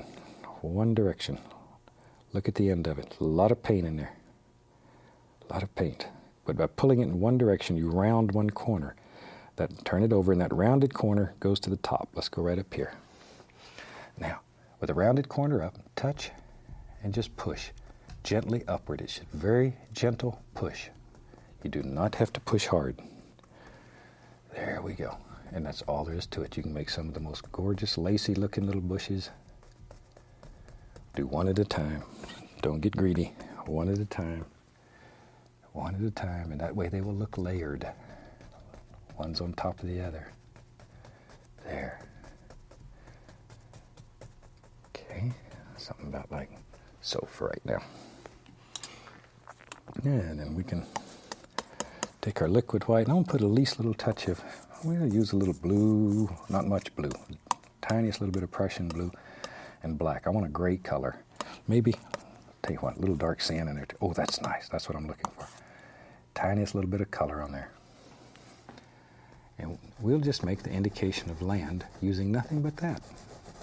Allow it to pick up some of that color that's already on the canvas, and just let them blend together. And it's a very simple way of making a nice little area that looks like land without doing a whole bunch. And with a clean knife, you can just take and scrape in some little trunks and sticks and stems and just all kinds of little things that live in the woods. There they are. Something like so, wherever you want them. And then, tell you what, I'm going to take a little bit of the liquid clear. Get a little liquid clear. To that, I'm going to add titanium white and midnight black. I want to make a nice thin, that's the key word, thin gray color. But it's very thin. Okay, let me lay that up there. Clean off the old knife. Now, today let's use a filbert brush. Okay, I'm going to go right through the midnight black, load both sides full of color, just like so. Now we walk right over in here, and I'm going to take and pull one side through that thin light color we made. So we have dark on one side, light on the other. Now watch. We can come up in here, and with one stroke, we can put the indication of a lot of little stones and rocks and things that are happening right back in here. But that way it'll make the highlight and the shadow in one stroke. Then you need to come back with the color used and just sort of go around the edges and clean the edges of all that up. There. All right. let's get crazy today. Let's go back into our dark color. Yeah, let's do this. What the heck? Since I say anything that you don't want in here in the way of water, we'll just cover it up. Maybe this comes, let's go all the way across. Now this we can just fill in any old way. You could fill this in with a paint roller. It doesn't make any difference. We're just putting color on the canvas. If you're into using the black gesso, like I am, I love that stuff. You could actually have done all this with the black gesso, and it'd been that much easier. There. Okay, I really like that black gesso. We use it so much. I could just about do a whole series with nothing but black gesso. Shoot, you know what we need? You know me and my big trees. Yep. Let's have another big old tree that lives right here. All right. There. Maybe this big old tree just keeps climbing right on up. And this is your world, so you decide where your tree lives. Sometimes they just keep growing till they get clean on out of sight. Maybe we'll do that. What the heck? Let's just have one that goes right on off the canvas.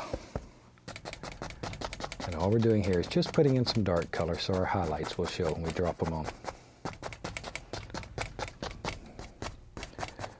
Just lay in a basic shape, and all I'm using is the corner of the brush, just the corner of the brush. Now a little black, run out of color. Crimson, sap green, little blue, little brown.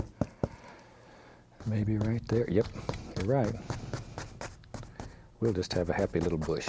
He lives there. But I want one over here too. I don't want this side left out. He lives right there. But isn't that neat how you can just close that in? That easy. All right. Now then, we need a tree trunk over here. Let's take a little Van Dyke brown, and just using the side of the knife, you can drop in a nice little trunk. That easy. That easy. Firm up the other side.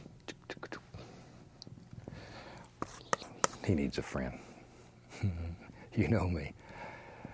I'm fanatical about people having friends, and even trees need a friend. And painting has allowed me to meet so many people and make so many friends. That's probably the most rewarding part of this whole thing, is all the friends that we've made traveling all over the country and people watching the shows. All right, let's take a little white, a little dark sienna, not much. Pull it out flat. I'm cut off a little roll of paint. Now I'm going to touch and just give it a little round pull. And let me exaggerate. I'm going, but very, very gently. There, we'll do the other one. Something like that. And just let it go right on up. Okay, we go back to our brush that has the, has some nice grassy colors on it. We were working on the other side. And let's put some highlights on this tree. This would be a fantastic tree for one of my little creatures to live in. I got to show you one of my creatures. Here recently, my son Steve, who I'm sure you've seen on some of the other series, came to Florida to visit me. And I had the opportunity to introduce him to a couple of my little squirrels. And Steve had never had a squirrel set on him before. So it was, he's a little nervous about having this little tree urchin run all over his body. But he sat and watched for a little while, and pretty soon Steve was sure that he could handle it. But aren't these the cutest little devils? Now you saw these in earlier series, this little squirrel here, when he was just a tiny, tiny little baby. And now he's grown up and we've turned him loose, and he moved far away. In fact, when I open my back door, I can look right up into his nest. There's a tree limb that comes right over my back door, and these two little brothers built a nest literally right over the back door, so they can tell anytime anybody comes out, and hopefully they'll have a nut with them when they come out to to feed them. I'm just putting some leaves on this tree while you're watching Steve there. Okay, now then, we go back into the liquid white and through some color. Maybe we'll get a little yellow ochre. Sometimes it's fun to tip it. There, I'll do it this way. Tip it with a little red. And then we can make a bush here that has red flowers in one stroke. There we go. A little bit more over in here. See, and just let those little rascals, they just live right here in your brush. Just got to sort of push them out. There we go. Let's go on the other side and give it a few. Don't want that side left out. There. But just push and turn the brush to shape your individual bush or tree. Don't just hit them all in one direction, because the leaves and the limbs hang every which way. And change the flavor of the paint, the color, every so often. Then you can just put all kinds of little things in there. And put as many or as few as you want in your world. Sometimes it's fun. Watch here. We'll take a little brown, a little Van Dyke, a little dark sienna, mixed together. Do something like this. Then we'll come back with a little touch of the brown and white. Barely grazing. Just let it graze. See? And you can just, we'll turn it into a nice little path that comes through there. Back to our brush. It has the greens and stuff on it. We come back and we tap in some little grassy areas that live right down here at the bottom of these bushes. Just tapping. Once again, change your flavor every so often. You can add at least a little touch of titanium white. That'll brighten it up. There. And if you have trouble making this stick, add the least little touch of liquid white or paint thinner. If you don't want to change the color, use paint thinner, but very, very little of it. I can't say that enough. Very little of it. Work in layers, just like you did with the bushes. Other side, we'll put some over here. There we go. All kinds of little things. There. All right. So I say every once in a while, just sort of change the flavor and it'll stand out and look like a whole little different hill there. And that easy, you can make all kinds of little things. We'll put a few little quick stones in there using it. Black with a thin black on top, the thin gray. And you can just go in here and pop in indication of some little stones that live right along the bank. That easy. Maybe we'll put a big one right there. And there's one. Cover up his little foots. Take a knife, clean up the edges, and shoot, you about have a finished painting. Something like that. I really hope you've enjoyed this one. It's a lot of fun. Give it a try.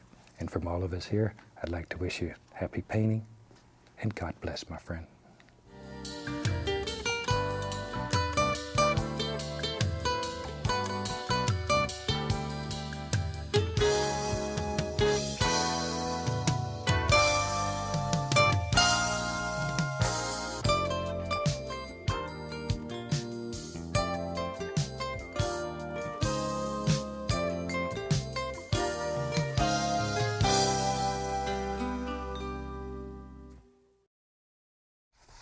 Hi, welcome back.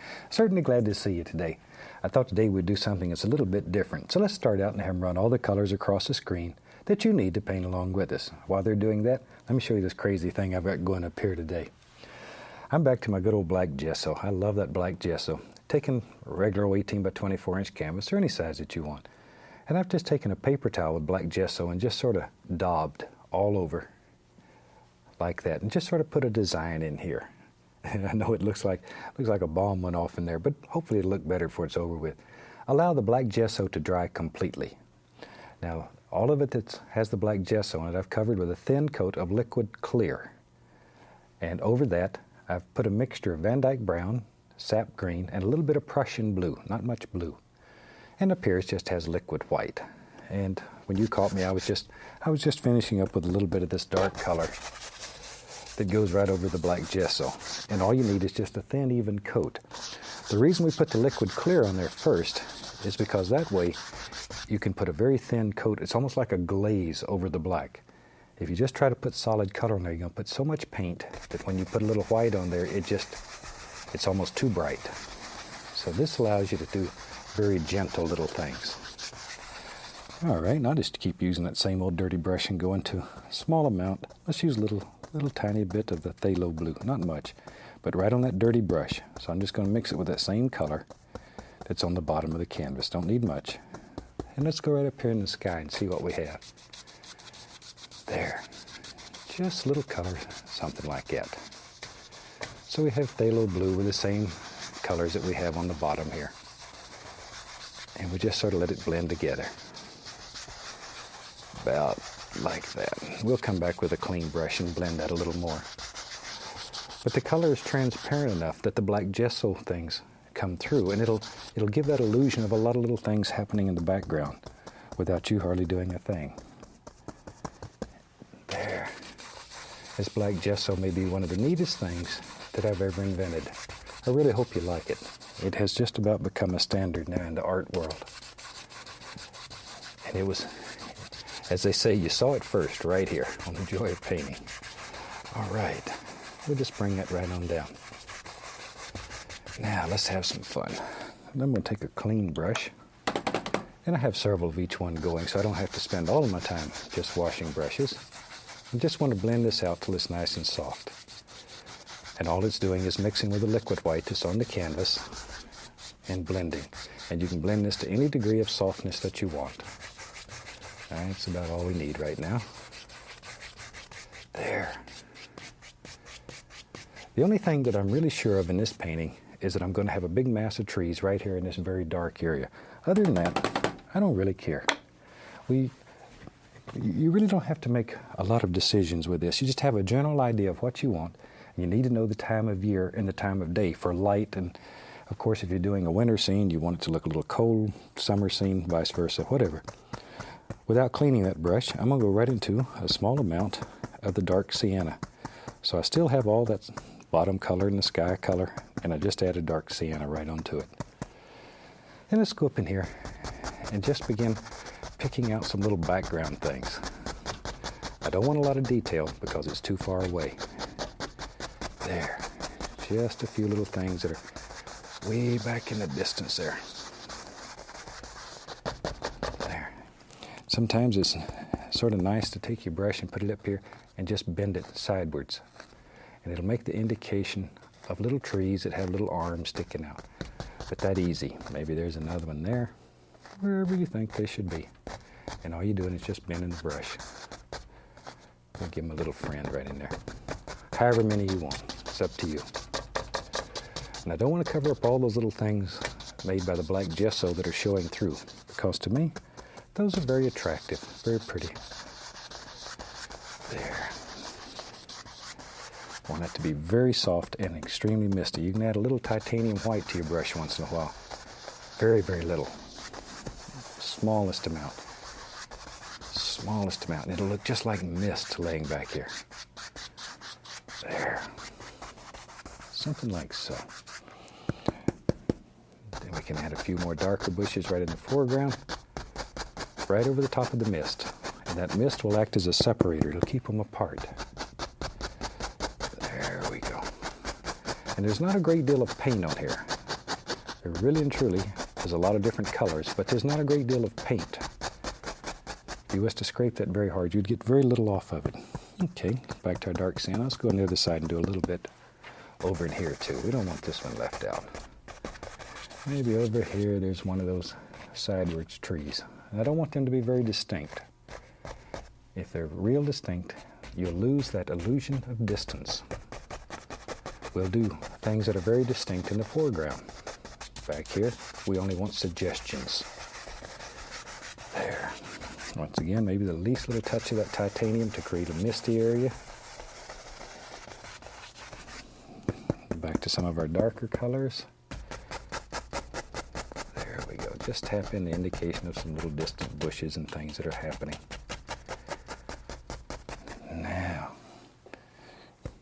let's go, let me find a knife here. We mix up some color. Let's take some black, a little Prussian blue, some Van Dyke brown, a little sap green. Same basic colors that we had before. All right, let me wipe off the old knife. But the predominant color here is black. Most of it is black. We put the other ones in there just to flavor it a little bit. I'm going to just load the brush by tapping it right into the color. Just tap it. Let's go right up in here. You have to make some big decisions using just the corner of the brush. Now let's begin just laying in all kinds of very basic little patterns. This is going to be a big clump of trees back here, I think. So we'll start laying in some very basic little shapes. And because we have that black gesso in there, we have to do very little, very, very little in the way of putting in our darks. They're already there. In fact, the worst thing you can do is cover all that up. All those little light areas in there will look like light coming right through the tree. That's the reason I put that on with a paper towel rather than a brush. If you put it on with a brush, you just have solid color. And I'm really looking for these little light areas. It'll drive people crazy if they don't know how you did that. That's our secret. Don't you tell them. Just between you and I. There we go. Now, down in here, I want that to be quite dark. Like so. Well, that'd be a fantastic place for one of my little critters to live. In the last show, I showed you Steve being introduced to one of my little squirrels. Now, Steve had never played with a squirrel before. I'm going to show you him again while I'm doing this. I'm just going to be putting in some of this little dark area, and we'll show you here. This is in my backyard in Florida, and Steve finally got enough nerve up to let the little squirrel jump on him. There. But isn't he the cutest little devil? I mean the squirrel. Steve's a little big to be cute. When this was made, Steve is, what's Steve? 24 now. He's 24. Little short guy. He's 6'5". He calls me Shorty. Now then, let's take our liner brush, go into some paint thinner, and we'll take a little brown, grab a little white there too. There, nice color. A little brown, a little white. Van Dyke and dark sienna both mixed in here. Hope you enjoy seeing those little critters. Okay, just pull that to a nice point. And let's go back in here. And here, and there, and there, and here. Let's put the indication of a few little limbs, sticks, trunks, twigs, whatever, that live back in here. Now, I don't want them to be real distinct, but enough that they stand out. There. Maybe add a little more white to this one. There we go. A little more paint thinner. Let's have a nice one. Yep, it is right there. And let your hand wiggle and jiggle and make all those little crazy things. I have people write and they tell me they can't paint because their hand shakes a little. Shoot, you have an advantage. Use it. There's no reason that one can't paint. No reason. I have one lady who paints with us, lives in the Boston area, and she's totally blind. And she paints along with us, just from listening. That's one fantastic lady. Takes a lot of nerve to do that. And she does it very well. I've seen some of her paintings, and you wouldn't believe what she's doing. Would not believe. So if she can do that, the rest of us don't have any excuse. There. This one's got a little more brown, and it doesn't matter. I just happen to hit a little more. However you want them. There. Now then, let's take, this brush doesn't have too much on it, we'll just use it. Let's have a little bit of the yellow ochre. Be right back. I'm going to get a little dark sienna, put it, maybe a little more. There. Cat yellow, yellow ochre. We'll use some Indian yellow for it, so with it, and even some of the bright red. Just load a little bit of color. Just push, so you can see how that's, see that little ridge right there? There's one just like it on the bristles, and that's what we're going to use. And we can come in here and very lightly. I don't want a lot of color back here. Oh, that's perfect. That is perfect. Just a little. Just a little. Don't overkill. Want just enough to make you stand out a little. Want this to be a very subdued, quiet painting back here in the back. A little bit more of the dark sienna, yellow ochre, a little Indian yellow in there. There. See how that works? But I'm using just the corner of the brush. I'm not using the entire brush. And this will work with a 1-inch brush, with either one of the round brushes. The oval brush, the 1-inch oval brush, will do it just as good. Just whatever your preference is. Practice a little bit with all of them and find the one that works the best for you. And then that's the right brush for the job. There. There we go. There we go. I love to do little paintings like this, especially with this black gesso. It just makes it so easy. So easy. There. But you've already got a whole clump of trees there. That easy. All right.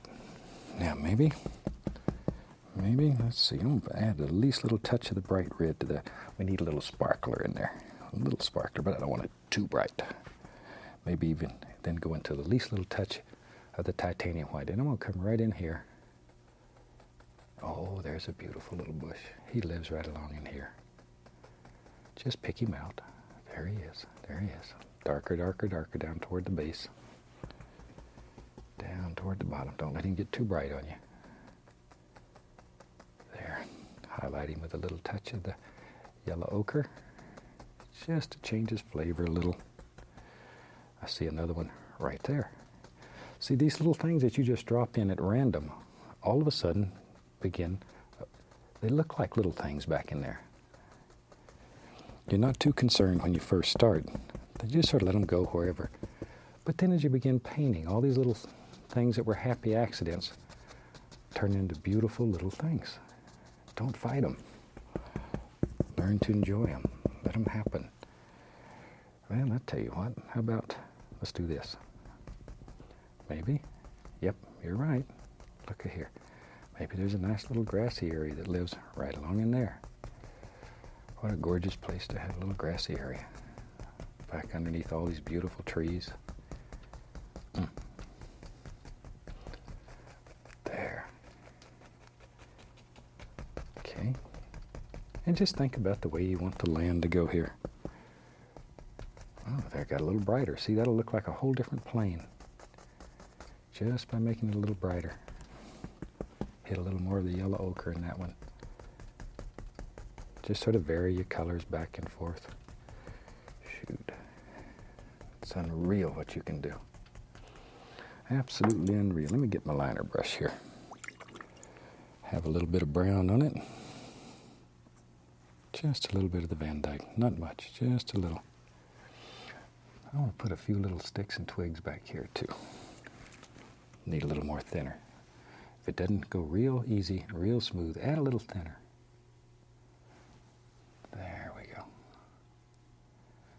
Some of them very light, can't hardly see them. Other ones a little darker.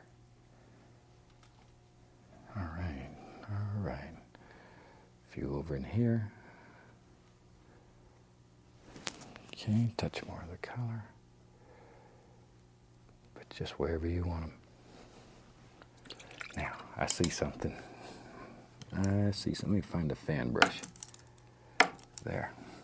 Dip that into a little bit of the liquid white and then go into titanium white. And I'll be right back. I'm going to get the least little touch of phthalo blue and put in there. Least, tiny little bit. It's so strong. So strong. I see something here. It's just, I have to do this. Watch here. I have to do this. Watch. Over. It's just a perfect place for a little waterfall to just sort of sneak out from behind there, come crashing down. And it splashes right along in there. See it? See it? There it is. And it just sort of starts from there and begins working out.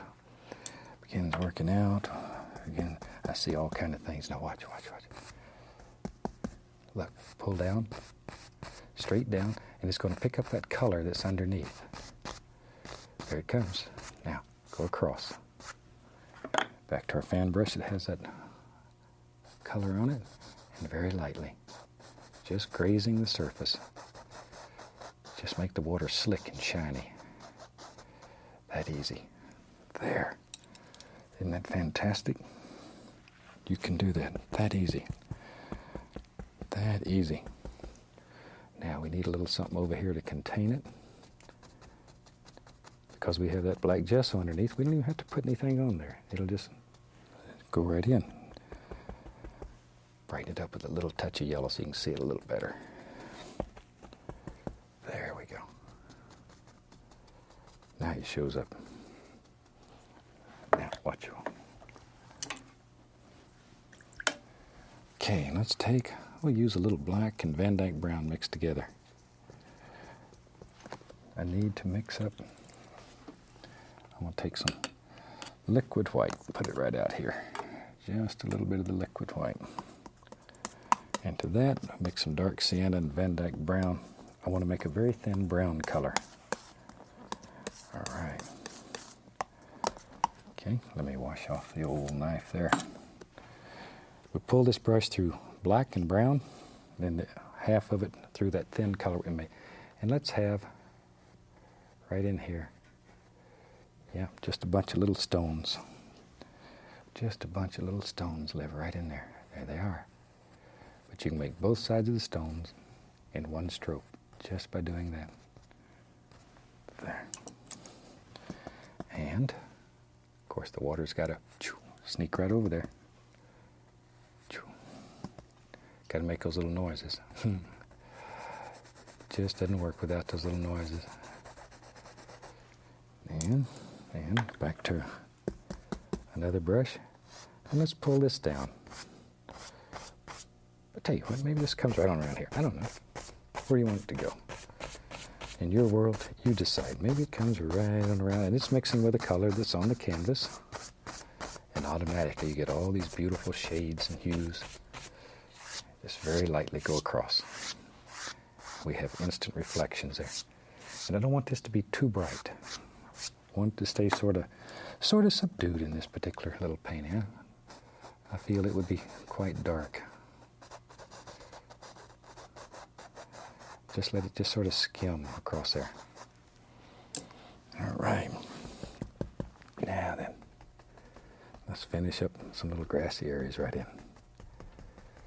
Just sort of let them flow back here. Farther back. Wherever you want them. Here and there, I'm going to touch the least little bit of the titanium white. So it looks like there's a little light zinging through there, but not much. Not much. If you use much, it'll ruin the illusion. Too much. There. See there, though, how you can make all those little hills? There we go. Okay. But once again, there's not a great deal of paint on the canvas because you have the black gesso on there. That dark color is already in, so you don't have to apply very much paint. It takes very little color to actually do this. Very little color. And maybe, let's really get crazy here. Let's just cut off our little stream. It comes right across here. Got to have something to contain it. There it is. Okay. Now then. Let's take a brush that's got a little of that dark color on it. And maybe right in here tap in a few little things. We'll have a little tree right there. Just a little tree. Give him a little trunk. Just some brown and white on the liner brush. There we go. Just brown and white thinned with paint thinner. A few little arms here and there.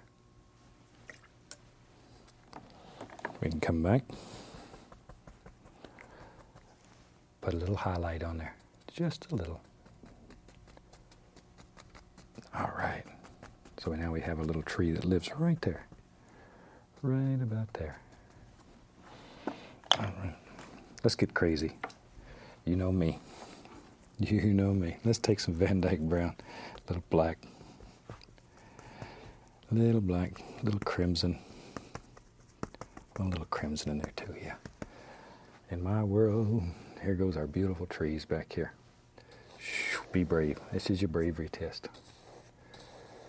We'll just have us a big tree that lives right there.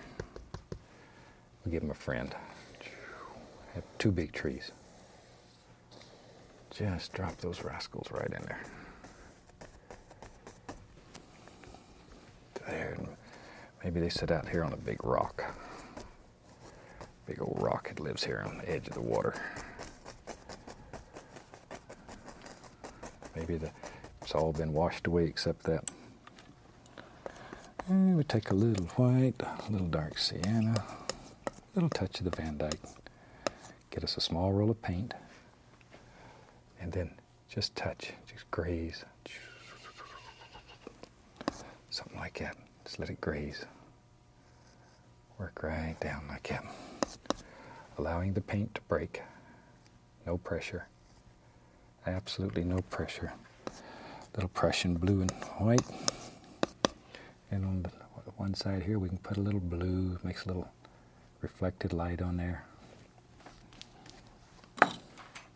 Let's have some fun here. We got a minute or so left. I'm going to take my filbert brush and turn this into great big stones that are all around the edge of this. There we are. Just, here they go. Bloom, bloom, bloom. However many you want. However many you want. There. But see how you can just give the illusion that there's all kind of stones and rocks down here at the base of this couple of old trees. That's all you have to do. Take our fan brush, a little bit of that thin paint on it. Clean up the edges. Looks like a little water lines around the bottom. There. Something like so. Now then, let's go up here and put some stuff on this big old tree. Let's put a few little limbs on the bottom. Then on the top, we'll just put in some nice leaves. Gotta have a few little limbs down here though. Here's an old limb that comes off and goes every which wiggledy way. Like that. Maybe there's one on this one. And you can take a little bit of that thin brown and white. Actually, you could double load this little brush and do this all in one stroke. However, put a few little things here and there and there and here. And here's one that comes out. Maybe it comes around in front. Another one here, another one there. There. On the top, maybe those limbs, maybe they still have some leaves on them. So we'll take a little dark paint here on the old 2-inch brush and just put the indication of some nice foliage that lives right up here. Oh, there goes my beautiful tree I worked so hard on in the background. But we know it's there. No big deal. We know it's there. There. You know, if you have time, I love to look at photographs of paintings that people have done from watching the show. So if you have time, drop us a line. We'd love to hear from you. And we'd love to see the paintings. And as time permits, ever so often we put them together on a little board and we like to show them to you. So drop us a line. Let us see what you're doing and let us hear about the successes that are going on in your life. There, a little touch of paint thinner. I want to thin down. Oh, use that same dirty brush and go into a little bright red. That'll make a very dirty red color. Very dull. All right. Maybe we'll highlight the tree with that. Oh, I like that. That's not very bright. It's just enough so it shows up against the trees that are in the background. Just a little right in there. But think about the shape. Don't just hit it random. I like it. I like paintings that aren't real bright, but they're a little harder to do than paintings that are extremely bright. Now, when you're doing yours at home, you do it in any color that you want. Any color that you want, because this will work if you've done it in bright greens or whatever. It really doesn't matter. It's an individual thing. There. Once in a while, I just like to use these colors that are a lot more muted. All right. Something about like that. And shoot, we can take the old liner brush, put a few little sticks here and there and there and here, and we're about to the point of having a finished painting. You could take a little touch of the blue and the white, make that shadow come right on down to really make it interesting, right across the rocks. And I think with that, we'll call that a finished painting. I hope you've enjoyed it. Try the black gesso and let me know how it works for you. From all of us here, happy painting, and God bless, my friend.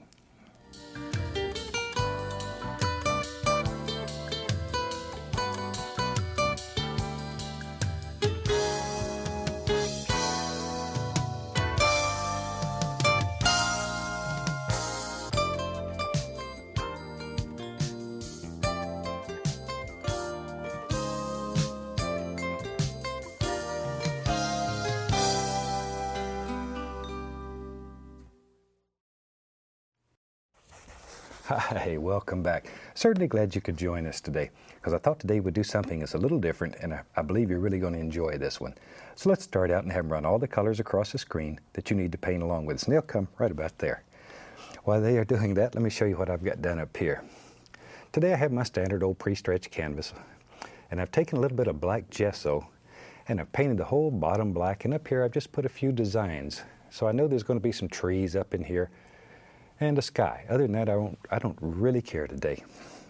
And today we're going to cover the part that's black here with a mixture of phthalo blue and phthalo green mixed with liquid clear. Now the clear it just makes it very, very thin, and you can cover this easily. And up here we just have liquid white, as we normally do. And you caught me sort of putting this on.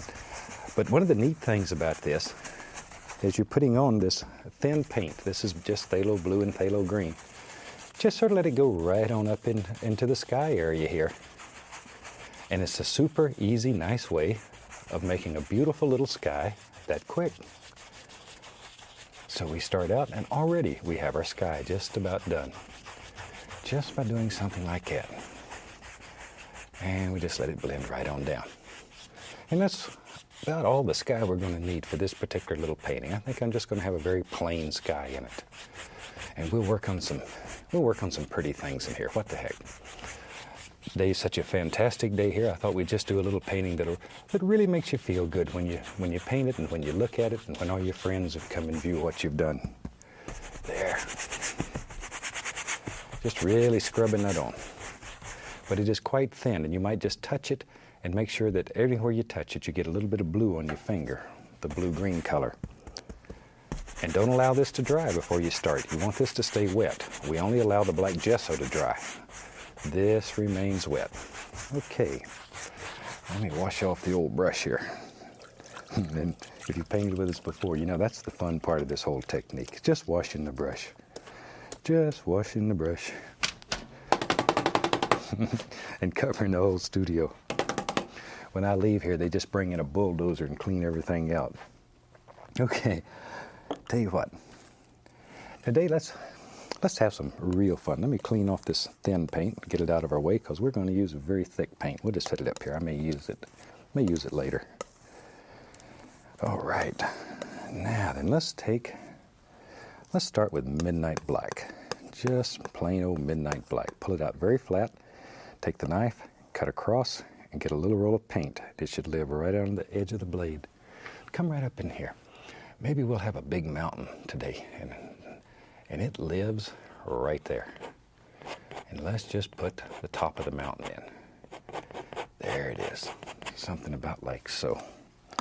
And I'll take a little titanium white, pull it out the same way, and I want to come back in here and just put the indication of a little highlight on here. Just titanium white. And no pressure. Barely touching it. Just let it graze that. And I'll mix up a little bit of, we'll use a little phthalo blue and white. What the heck, that's a nice color. This is going to be a very bright little painting. Once again, our little roll of paint. See, when you do that, pull that flat and just sort of cut across. Small roll of paint. And we'll come back in here and we'll put a few little indication of some shadows. I don't want a lot in here. It's too far away. but just enough to create that illusion. Boy, we got a floating mountain up there now. Now we can take, I want to put a lot of snow right in here. So we'll take just titanium white and come right across. Zoop. Got to make those little noises though. Just come right across. Be brave. Be brave. Right up here in the sky. Just drop this in. And you can leave little these areas showing through. Let the paint break. Allow some of those little areas to show through. Here I've used a little of that shadow color, phthalo blue and white, so it look like a little shadow right along that edge.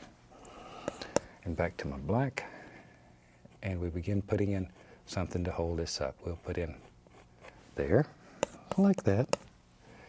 And tell you what, maybe, yep, right there. There we go. Just put in all kinds of little things. Let them fade right down into nothing, basically. And I'll tell you what, let's do, yeah, right in here. We'll have all kinds of little things that just live there. Because we have some black gesso here. We know there's going to be a tree. So I'm not too worried about putting a lot of stuff in there. We're just going to have some little stones that live in there. Something maybe like that.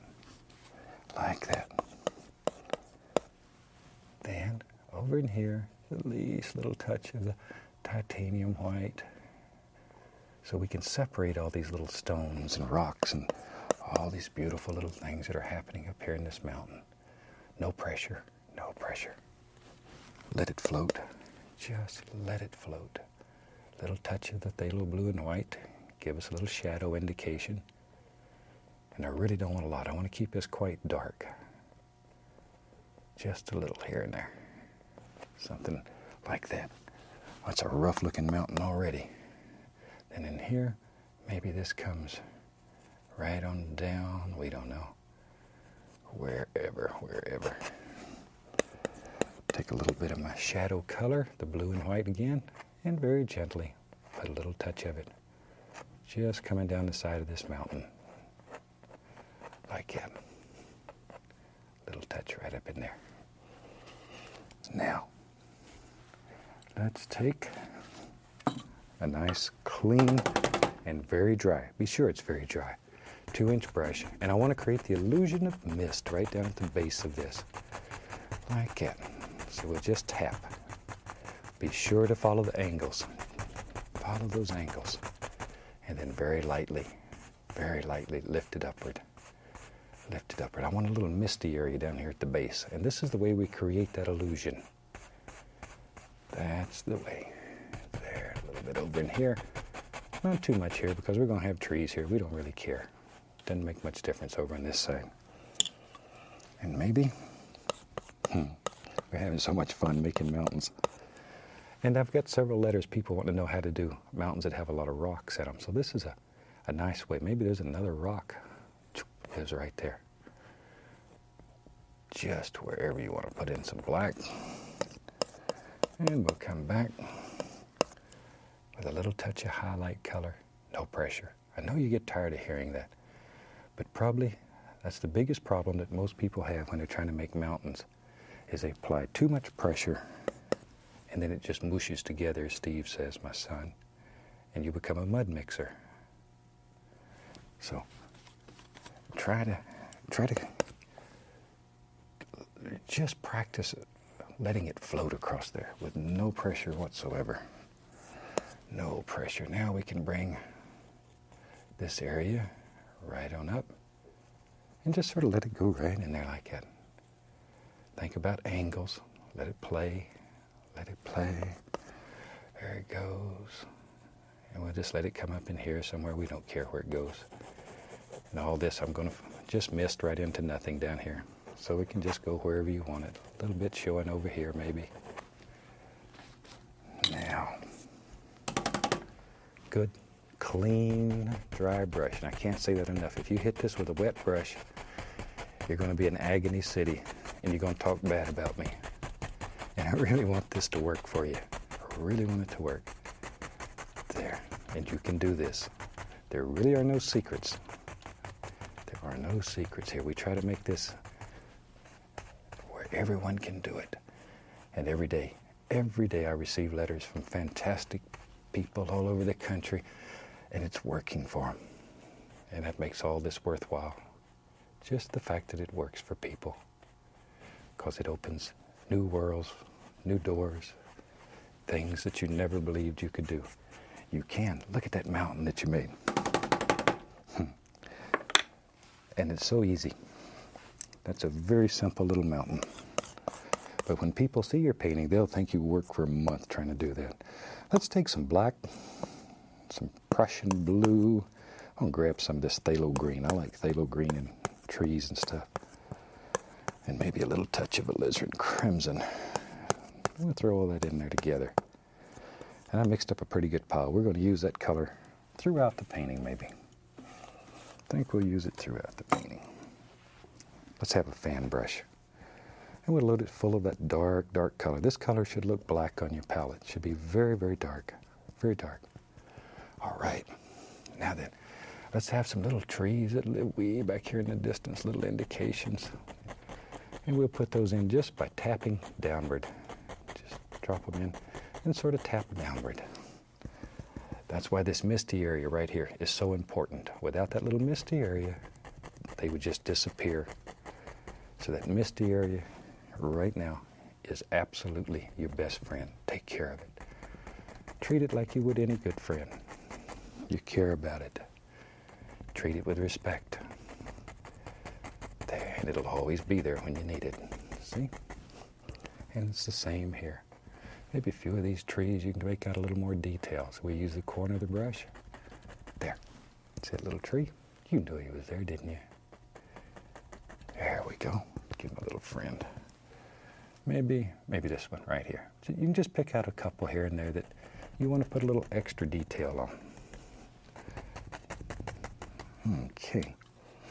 And we can take another fan brush. I have several of them going. Touch the bottom here with a little of the light color. This is just a little blue and white, but whatever. Just happened to be there. It's a shadow color from the mountains. And lift upward. It'll make it look like little trunks and stuff that are back in there. And a little, once again though, it creates that illusion of a misty area. And as we talked about, that misty area in painting, a lot of times is absolutely your best friend. All right, it's time to get crazy. Let's take the old 2-inch brush, and I put a little bit of that background color on the brush that we made earlier, what we made the evergreens out of, and I'm just going to tap that into my cad yellow, my yellow ochre, Indian yellow, and occasionally some bright red. We'll just vary those colors. Load a little paint right on the brush by tapping. Just tap it. Let's go up in here. Now that we have to make some major decisions already. Look how that stands out against that dark, dark background. Color just comes alive on here. Just absolutely comes alive. I love these black canvases. This black gesso is one of the most fantastic things. It makes your painting life so much easier. It's almost unreal. There. Just tap it. I want it to get darker toward the bottom. So just by working it, tapping it, it'll mix with that color that's underneath, the phthalo blue and the phthalo green, and automatically, it'll get darker and darker in value. There we go. Sometimes I sneak in here and get the least little touch of titanium white. And just, in my mind, the light's going to come through there and just zing right across that little hill. Zoom. And a little bit of white there will make that stand out. Just beautiful. Just beautiful. You ready to get crazy?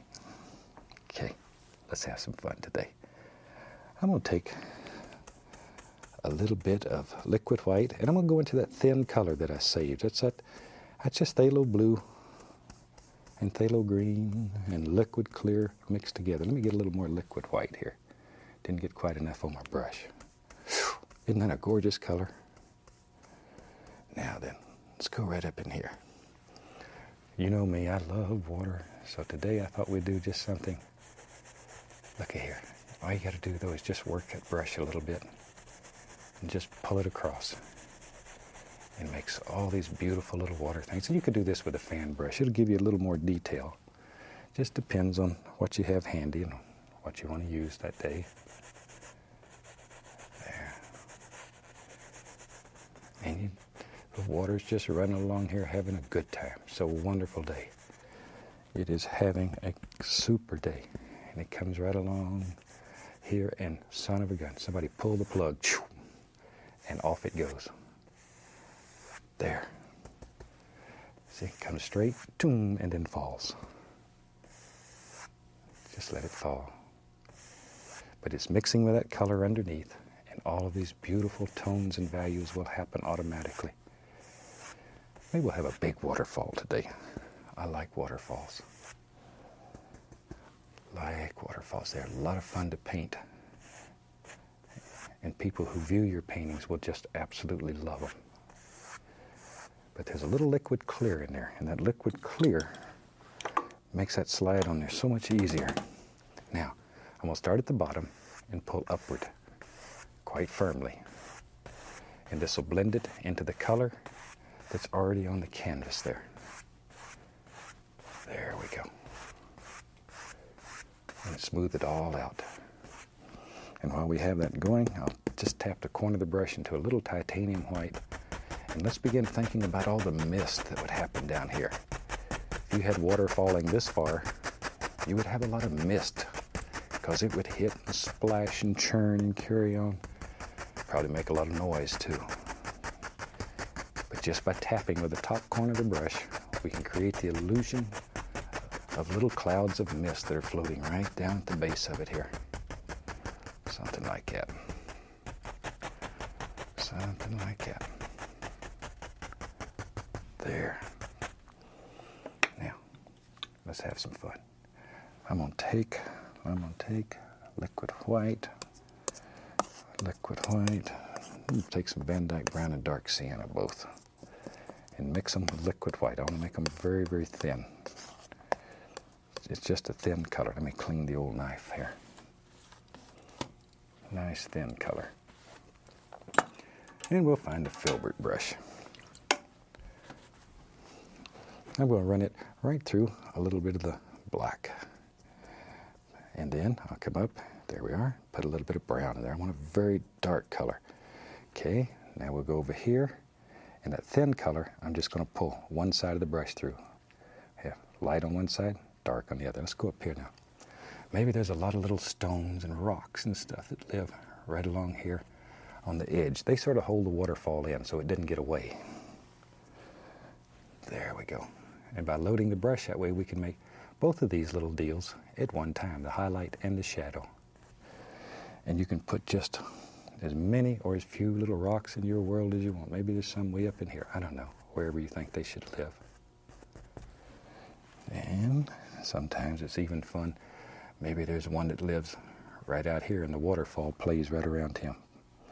He has the best view of all of them, maybe except this one. We're not gonna leave him out.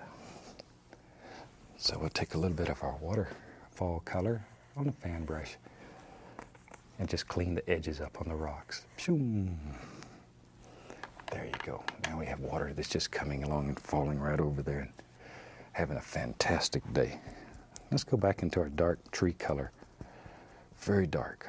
Mostly black, Prussian blue, a little crimson, and a lot of phthalo green. Now, let's begin making big decisions. We have a tree that lives right there. Corner of the brush, just the corner. And there we go. There he comes. See, he lives right there in that brush. Just sort of shake him out. Sometimes you have to sort of really scare him out. Give him a little push. That old tree is right there. Right there. And he's got a little friend right there. Down there we don't care. We'll separate that with a little highlight. And maybe there's a big one that goes right on off the canvas. We don't know where it goes. Don't know where it starts. We'll have to tack another canvas on the top to find out where that one lives. There. All right. But see, if you don't hit every bit of it, it doesn't matter because you have the black gesso back here. Let's go on the other side and Put a little tree over there too. There. If you haven't tried this black gesso, you should really try it. It is one of the most fantastic things. I know I talk about it all the time, but I really like this. It has made painting so much easier. There we go. And we just drop in the indication of a few little trees. Maybe there's another big one on this side. We don't want it left out. But once again, we're not worried about a lot of detail. It really doesn't matter because you can't see it against that dark color. But we'll take that brush, same brush, and go right through a little bit of the cad yellow. And immediately we have a nice dark green. And that's what we're looking for. And for that, we can come up in here and just put the indication of a little highlight here and there on some of these big evergreens that are looking out over that mountain. Darker as it works down. Yeah, there we are, a little bit back in here. Let's go back to this old big one. There he is. There he is. Darker. Till it gets almost to where you can't see it. We don't want this one left out. There. Right on down. There he goes. Same thing in here. Sometimes when you're putting these highlights on, it gets to be nice and it's fun, and you get carried away and cover up all your dark. Shoot, this would be just a super place, these trees for my little squirrels to live. I got to show you my little squirrels again. You know, one of the earlier series, I showed you these little rascals when they were tiny little babies. They looked like drowned rats. And here just recently, we turned them loose. And they moved far away from home. There's a big tree that hangs right over my back door. And they built a nest right in the tree that hangs over the back door. So every time somebody walks out, there they are. But aren't those the cutest little devils? That's two little boy squirrels. They're my friends. I really like these little rascals. Now we can come back in here and begin putting in all kinds of little grassy areas. Oh, I'll show you. Show you something that's fun. Take a little white, a little bit of the browns, both browns. Cut a little roll of paint off, and then we're going to see how delicate you can touch. Just barely touch, and sort of pull it down here and there. See it? Like that. Something like that. There we go. Just here and there. Here and there. And maybe over here on the other side, there's a little... It's because the black's there once again. All you got to do is just drop in the highlight. There, and let it get darker down here toward the base. Something like that. Then we'll come back and let's take the old 2-inch brush and let's have all these little grassy things that just sort of hang over here. There, they just sort of hang around. Like that. And go everywhere. There. If there's this much mist and water here, you're going to have a lot of ferns and normally and stuff like that. Very nice hangy down type things. And they're very easy to make with this brush. All you got to do is just sort of tap them. Let's go on the other side. And we'll do the same thing. We need some over here. And just let them sort of drip right off there. Right off there. There they go. Something about like that. There. But see, you just leave some of these little areas showing, and they look like rocks or big cliffs in there that are showing through. Now, let me grab my old knife again. Maybe in our world there lives another big rock right there. And that's all you have to do. The black gesso gives you all your dark colors automatically. There, maybe that comes right down. I tell you what, shoot, maybe that rascal just comes right on out here. I don't know, wherever. Let me grab a fan brush here. A little bit of the liquid white, a little bit of our thin color. Maybe right in here. There's a little watery fall right in there, like that. comes right down and splashes and carries on, and off it goes. And you can really get crazy. Maybe there's a stone lives right there. Take a little bit of our brown and white, put a little highlight on it. Then we go back in here, and here comes our water again. Choom, right over. Got to make those little noises. Choom. But you can just make all kinds of little things that are happening down here in our water, and then just sort of slide the brush around. And it's mixing with that color once again that's on the canvas, and it'll just make all these beautiful effects almost automatically. Something like so. Now we can go back and let's begin. Let's get crazy. Let's bring it right on out, like there's a big overhang here. Great big overhang. Take a little touch of our rock color. Maybe there's a little rock right there. Don't need much though.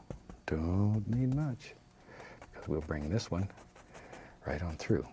See? And now you can tell there's a cliff there, but you didn't have to hardly do a thing. Sometimes it's nice just to tip the brush into a little blue and white and use that for highlight. Whew, isn't that gorgeous? I like to do that. Just put a little cool color on there. Just sort of surprises the senses.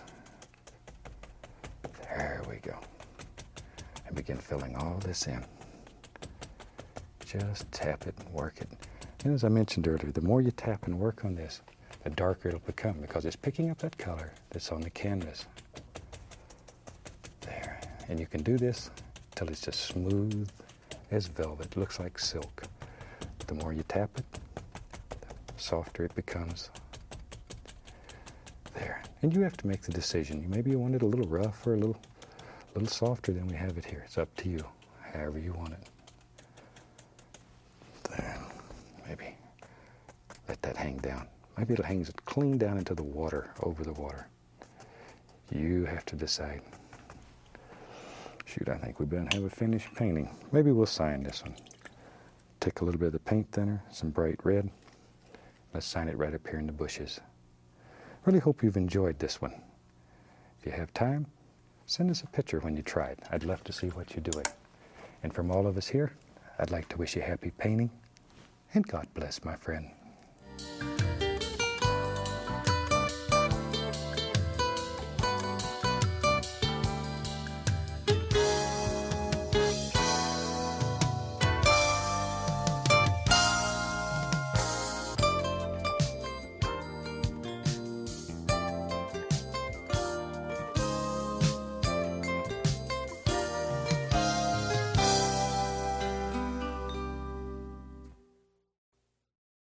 Hi, welcome back. Certainly glad you could join us today. And today, let's do a fantastic little painting together. Tell you what, let's start out and have them run all the colors across the screen that you need to paint along with us. While they're doing that, let me show you what I've got going up here. I have my standard old pre-stretched canvas up here. And I've taken a foam brush and a little bit of black gesso, and I've just painted the bottom of this canvas basically with the black gesso and allowed it to dry completely. On top of that, I've added a little bit of liquid clear, and then I've put a mixture of midnight black, phthalo green, and a little bit of Van Dyke brown just to dull it down a little bit. And I've covered the entire black area with that. Up on the top here, I've just put a little bit of the liquid white as we normally do. So it's all ready, and so I think we'll do a fantastic little painting. Let's start out today with a small amount of the Indian yellow. A little bit of the Indian yellow. We don't need much. We'll just go up in here and just using little crisscross strokes, just put in maybe a little area about like that. And make it a little larger than you actually want it to be, because as we work on this, the other colors will eat up the yellow. It's quite weak when it's mixed with a liquid white like this. Make it a little tiny bit larger than you want it to be. Then without cleaning the brush, I'm going to add the least little touch of the bright red, not much. And I'm going to have some blue in this sky, I think. So I put a little bit of red right around the edges, and it acts as a barrier. It keeps the blue and the yellow from mixing together. That's really the only thing that we're doing here. You won't hardly see this when it's done. It's just a barrier, because you know, if we get that blue up against the yellow, we're going to have a bright, bright green sky. And I'm not looking for that in this particular painting. Sometimes we do, but not today. Not today. So this little bit of bright red, once again, acts as a barrier. There we go. And we'll just blend that together. Something like that. All right. Thought maybe today we'd do a painting that, well, let's just have some fun and see what happens. I think we'll have some nice trees like we have shapes here, and just all kinds of beautiful little things happening, and just let it go from there. There we go. Now then, I'm going to take a small amount of the phthalo blue. Very, very small amount. Doesn't take much. It's a strong color. It's a beautiful blue, though. Very bright, shiny blue. And we'll just fill in the sky, right down to that little reddish color. There. And then stop. Okay. Something about like that. Now, if you want to darken the edges, we'll tat a little bit of Prussian blue right on the edges and blend that in. And that way it gets darker and darker as it goes away from this light area. And it'll happen automatically for you by adding a little of that Prussian blue. And we can clean our brush. Just shake off the excess and beat the devil out of it.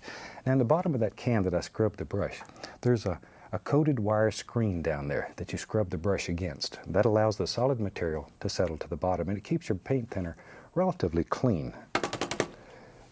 If you don't have that wire screen in there, all you do each time is just mix it all up, and pretty soon you have a nice mixture of mud in there. Now then, with a clean brush, let's just gently, gently blend all this together. So you can't tell where one color stops and the next color starts. There. Something about like that. See, that Prussian blue keeps that side up there very dark in comparison. Okay. Just knock off the excess paint there. And we can come right over here and blend this side a little bit. There we go. And now we have a nice shiny area with a little bit of color that just flows right up through there. Knock off that excess paint again, and very lightly, one hair and some air, just go across and take out all the brush strokes and bring it together. Something like that. All right. Now then, today let's just really have some fun. I'm going to show you a nice way to make a little tiny mountain that's very simple. Very, very simple. Let's use some Prussian blue. Prussian blue and alizarin crimson. I want this to be to the blue side.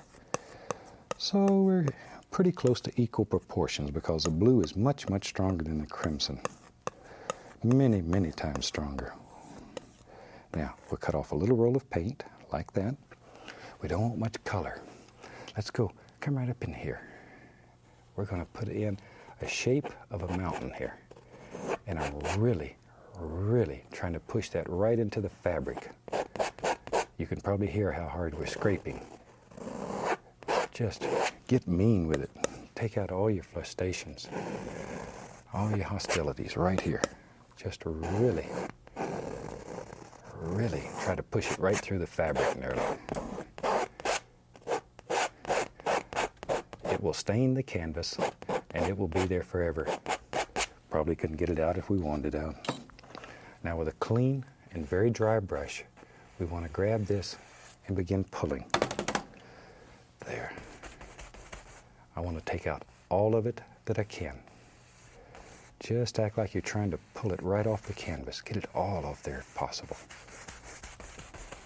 Because I want a very, very soft little mountain that lives far, far away back here. There. I'm just knocking off excess paint that I'm picking up. Now then, just begin blending the entire thing right over it. And just keep blending it until it gets as soft as you want it. Now, if you have scraped off all the paint, You can blend this to any degree of softness that you desire.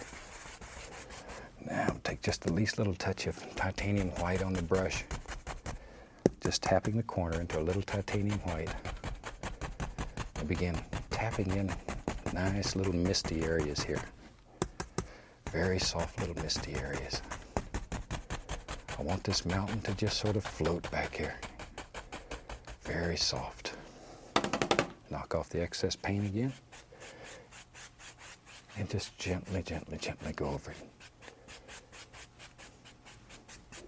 And you can keep doing this to get it as soft and as distant looking as you desire. So you make a decision.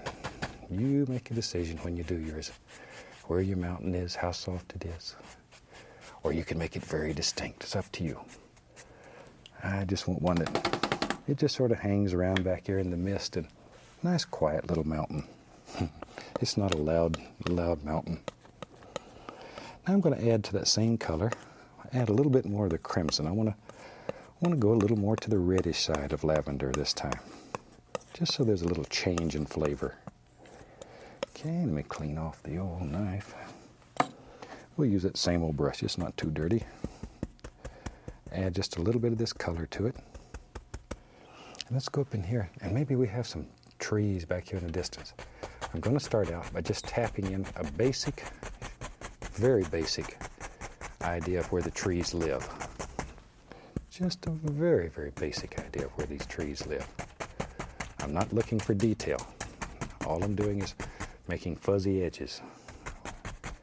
Just little fuzzy edges. At the same time, it's picking up the liquid white that's on the canvas and is creating a mist down here. Can you see that misty area? It will happen automatically. Just sort of tap up and down, and you're just pulling a little tiny bit of that color right down. Maybe this goes, well, we'll just have it go all the way up here, because we can do anything in this world here that we want to do. I just decided these trees live all the way off the canvas. All the way off the canvas there. And just tap. And the more you tap, the more of the liquid white you'll pull down in here, and the more mist that you'll create. So you have to make a decision. How much mist do you want in your world? And we'll use that same color. Take a fan brush. Load a little color into the bristles. Now then, we can go back, and here's where we begin putting the indication of a little detail in here. But you leave some of those little things that you tapped in with a 2-inch brush, so it looks like little trees that are farther back than these. And it creates another whole plane, another whole layer in your painting. There. And that's what we're looking for. These layers are what create the illusion of depth and distance in paintings. And to me, that's very, very desirable. I like paintings that have depth. A lot of times you see paintings that are very flat. They have no depth. And to me, once again, that's just my opinion, they're very, I don't want to say real unpleasant, but they bother me if they don't have a lot of depth in them. Because our world, the way I see it, has a lot of depth. And that's the way I like to see paintings. But once again, everybody has their own idea. And that's the way it should be. There we go. And here and there, I'm going to touch a little of the sap green, a little bit of cad yellow on that same brush. Not much. Not much. In fact, you might have, I guess you can see a little bit. I don't want much. I just want to, here and there and here, put the indication that you can make out a little green back in here. Not much yet. As we get into the foreground, then we'll begin doing things. Back here, we're just working with illusions. Just illusions. We can go back into that lavender color. And when you do yours, you do it the way you want to, though. I only want to show you how to make effects. What you make is totally and completely up to you. Completely. Now, I'll just take a clean, dry 2-inch brush and gently lift that. Gently lift it. Now then. You want to get crazy already? Tell you what, let's do. tell you what, let's have some fun. I'm going to take the little fan brush, number 3 fan brush, a little bit of liquid white and the least little touch of the titanium white. I'm just using that liquid white to thin the titanium white. Gotta thin it down, there we go. Now then, let's go up here. Maybe in our world there lives, right in here, we're going to touch and go, shoo. Way back in there is a tiny little waterfall. Don't make it too bright, too distinct, it's too far away, just the indication. Now when you do yours, if it comes out too bright, just very gently work over it, and that'll soften it because it'll pick up the color that's underneath, and it'll get darker and darker until finally it just goes totally away. All right, now we can go back to our 2-inch brush, and in our world, we're going to have a lot of mist down here that's created by that waterfall back in there, and all I've done is just barely touched with just the corner, the least little amount of the titanium white. Oh, I can't say that enough. The least little amount. Because against this black, it will show up so strong, it's unreal. Be very careful. Very careful. You can always add more. But sometimes the sun is going to take it off. So add just the tiniest bit initially. And then you can always go back and add a little more if you want to. Tiniest little bit. There we are, very gently, very gently. You can fluff it and bend it, just go over it. But isn't that a nice, easy, and effective way of making little misty areas down here? All those things just set in there. I lived in Alaska for about 12 years, and you see sights like this. They're absolutely gorgeous. Absolutely gorgeous. I always believed that God was having a good day when he made Alaska. Because some days, things just go better than other days. I think he was having a spectacular day when he made Alaska. Everything was working well for him. There. Okay, shoot. And that makes a very, very effective little background, very simply. Now then, let's get into the foreground here and have some fun. Let me move this lavender color we made over there somewhere. Let's just take black, midnight black. Cut off a little roll of paint. Let's go right up in here. Come right down in here. I want to make, maybe there's a nice cliff going to be right in there somewhere. Right in there. And I'm just sort of laying out in my mind where I think some of these, there comes one right there. See it come like that maybe. Something like that. I don't know where it's going to go. Just want to have a basic idea of what kind of things we'll have in here. There, and you know me. I love water. And if you had these nice cliffs there, chances are you'd have a little waterfall. So let's do that. I'm going to dip the brush into a little bit of the liquid clear. And then with that, we'll go into some white, a little titanium white, least little touch of phthalo blue and the phthalo green. Least little touch. Takes very, very little. I don't want a lot of bright color here. In fact, I might add a little black just to dull it. Ooh, that's what I'm looking for right there. It has a blue and greenish hint to it, but it's mostly gray. All right, let's go up here. Make a big decision. Maybe our waterfall is right here, comes over and goes pew. And if you make that stroke quickly, you will find that it works better than trying to go real slow into it. Make it quickly. Watch here, you can make one there. Be right back. Now, take a little touch of the black on the knife. Maybe there's a stone lives right in there. Maybe a little stone. And we'll take a little white, a little black, a little that lavender colored, make sort of a grayish lavender highlight, and we'll just drop a little highlight right there on that stone. There. All right. Now then, a little more of that color, same color. And the waterfall is on this side too, see? And now you have a little stone that lives up there in the middle of the waterfall, and he gets to watch all this beautiful water just fall right over in there. Something like that. There. All right. And we'll take a 2-inch brush, grab the bottom, and lift upward. That'll blend it all together. And I want it to be darker down here, because in my mind, there would not be as much light striking down here.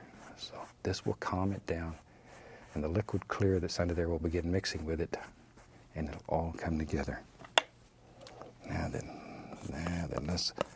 let's take, we decided where our cliffs were. Now let's bring them right out here in front of our waterfall. See?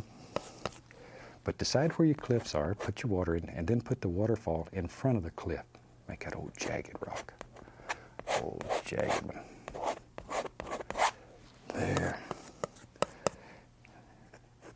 Tell you what, while I'm doing this, every year our little newsletter has an art contest where we get people to send in entries, and I'd like to share with you this year's winners, because I'm so proud of what these people have done. It's absolutely fantastic. But can you believe some of these paintings that are being done all over the United States? And a lot of them are done strictly from just watching the show. Just from watching the show here. And there you see my young friend Earl Glenn Russell. That little rascal can paint, you just can't believe. And he's about 10 years old now. I had the opportunity to meet him when I was in Missouri. But he continually amazes me at some of his ideas. Do you see that silhouette he made of his mother's a photographer, and she took a picture of him, and they cut out a silhouette, and he painted a picture in it. And that's something you might want to try. It makes a very unique and wonderful gift. And Earl, thanks for that idea and for sharing it with people all over the country. I'm going to take a little black, a little white, a little of the dark sienna, mix them together so they're marbled. Cut off a tiny little roll of paint. And let's go up in here and begin thinking about a little color laying up here on top of this. You have to make some big decisions, though, about your cliffs. Where do they live? Maybe they come like that. We don't know. Don't know that we even care. There. Just put those little rascals in there. Something like so. And with almost no color, just grab it and sort of pull down. There's just the least little touch of color on the knife. Almost nothing. You want to keep it dark under there.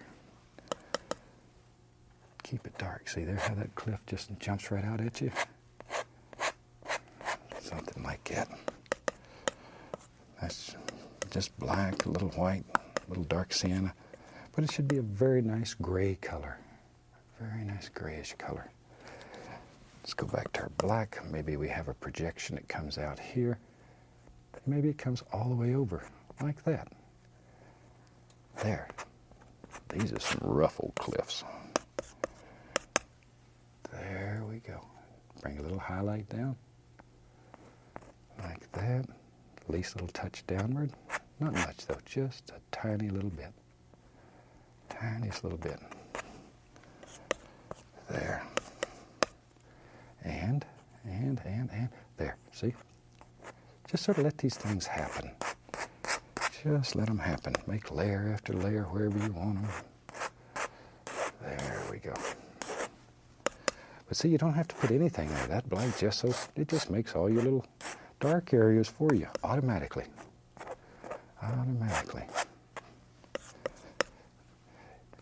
Wasn't there some fantastic paintings in that? It's unbelievable what some of the letters I get in some of the paintings that I see. We should have an award for the most improved painter, because I have a very, very special friend that he lives in Louisiana, a young fellow that's been painting, and his painting has improved so much. And his name is Mark. And he has really come a long way. And he's a very special friend. And we should mention that he also gave us a painting that was, I've watched him since he first started painting, and his painting has improved so much. It's nice to see that. Let's take some black. Let's go back in here and grab some of that phthalo green, a little crimson, some brown. just dark colors. We'll put some Prussian blue in there too. What the heck? All right. Back to my fan brush. We need some nice evergreens up in here. Maybe in our world, yep, we're going to have a big evergreen that lives right there. And today I'm going to push upward. Push him upward. There. And we'll just put in a basic shape here, and then we'll come back and we'll put a few little highlights on him so he stands out a little better. All we're looking for right now is a very basic little shape, something like that. We better have one on the other side too. I don't want it left out. Right there. Push upward. Start with the corner of the brush and just push upward like that. Upward, upward, upward. There we go. Maybe, yeah, what the heck, a little friend lives right there. But push upward. This makes very nice evergreens. In some parts of the country, the evergreens seem to grow with limbs that sort of protrude upward. In other parts of the country, they sort of go downward. Just depends on where you're from and what you're used to seeing. And we try to show you different ways of doing them, and you pick the way you like. A little bit of yellow added to that same color will make a beautiful green, and then we can come back in here and put in a few details. I don't want this to be too bright, just enough so that it stands out good. You can see that rascal in there.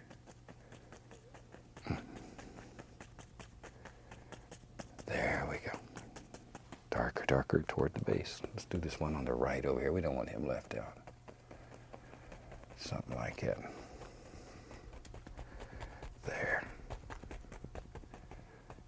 Now then, let's go back to our old 2-inch brush. Create a little misty area right down in there. Takes very little white. And we'll just let that mist float all up around these big cliffs. We don't know where it goes. Somewhere like that. A little more of the white. Maybe the water comes, there it is. Right out, there it is. We'll just go right on out like that. Take a little white and just pull it straight down. And then very gently, just go across. And we have instant water. Now then, I'll just use that same old brush and go into little yellow, little sap green, yellow ochre, Indian yellow. Here and there I'll touch a little bit of the bright red. Yep, I think there's a little grassy thing that lives right there. Just a little grassy thing. There we go. There. See there? All right. Maybe I'm going to get the little small round brush. Maybe we have a happy little tree. Yep. Since we have the dark in there, all we need is highlight, basically. See that little tree? There he comes. There he comes. This little round brush just does beautiful little details like that. A little more color. Maybe there's another little bush. And he lives right in there. Wherever you think a little bush should live, that's where you ought to be. There's another one. Take a little bit more of that titanium white, come right in here, and we'll put the least little touch of color right in there. Just pull straight down with the white though, and then go across. There. Let's take the old liner brush, a little bit of white. I want to make a little tree that lives right here. Just a little happy tree right there. Right there. Back to our little round brush. Let's put a few little highlights on him. Don't want too many, just a few. Just a few. And maybe over here on this side, you can see a little grassy area. This is where we were standing when we saw this scene. Right there. A few little bushes. We'll just use a fan brush, pop in a few little bushes over here on this side. Push upward. Just a couple little things like that. And a little touch of the liquid white. We'll put in a little shoreline, and then we about have a finished painting. But isn't that a nice little painting? And it's easy to do. Give it a try and let me know how it works for you. I think you'll really enjoy it. You could even put a few little rocks in the water and things like that to bring out detail. Until next time, from all of us here, happy painting, and God bless, my friend.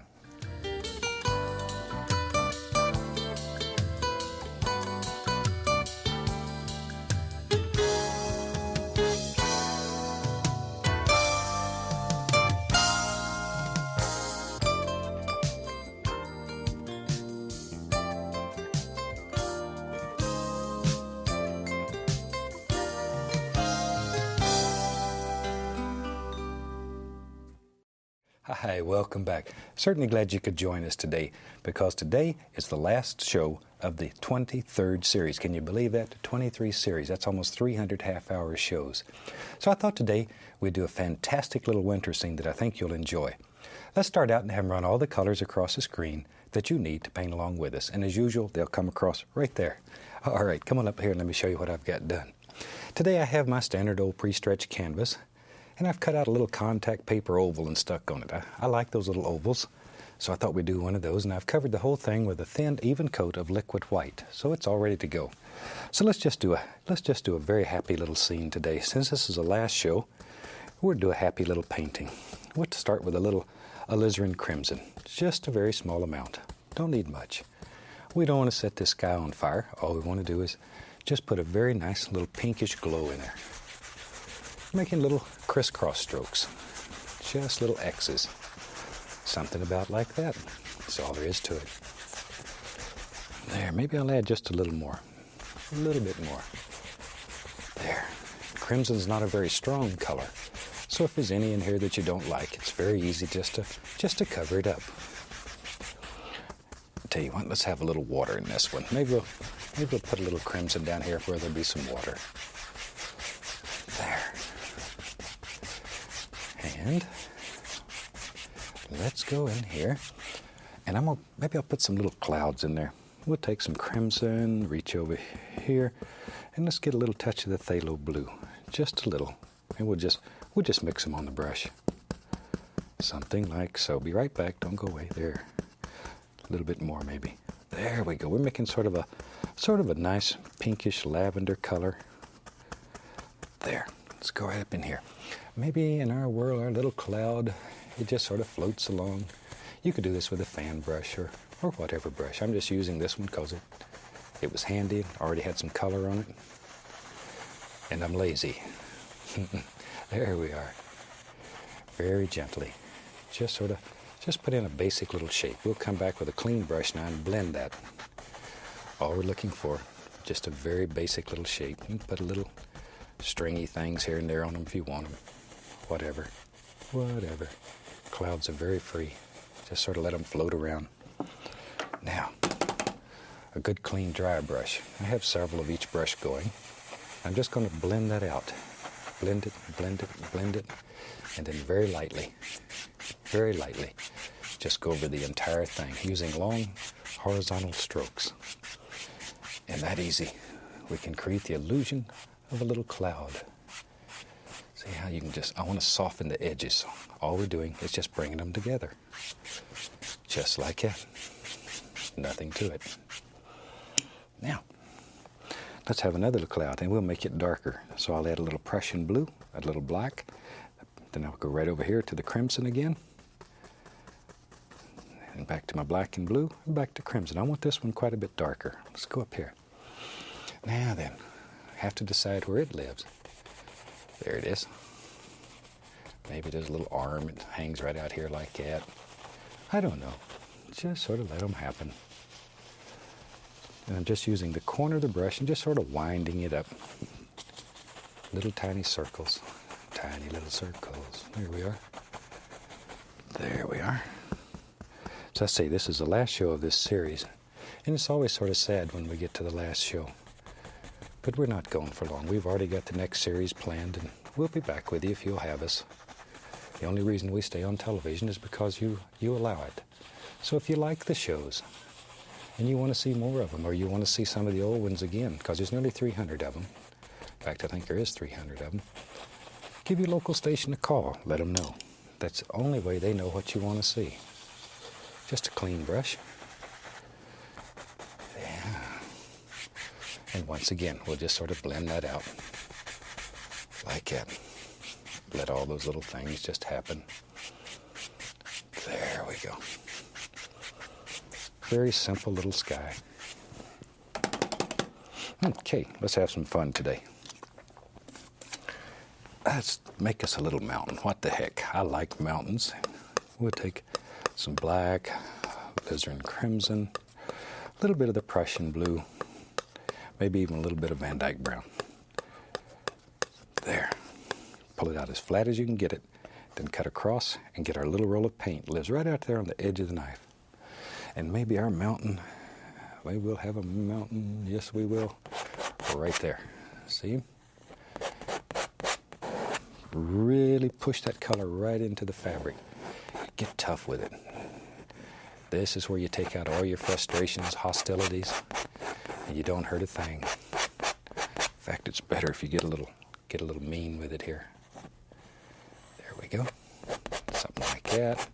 I don't know. You make your mountain any shape that you want it.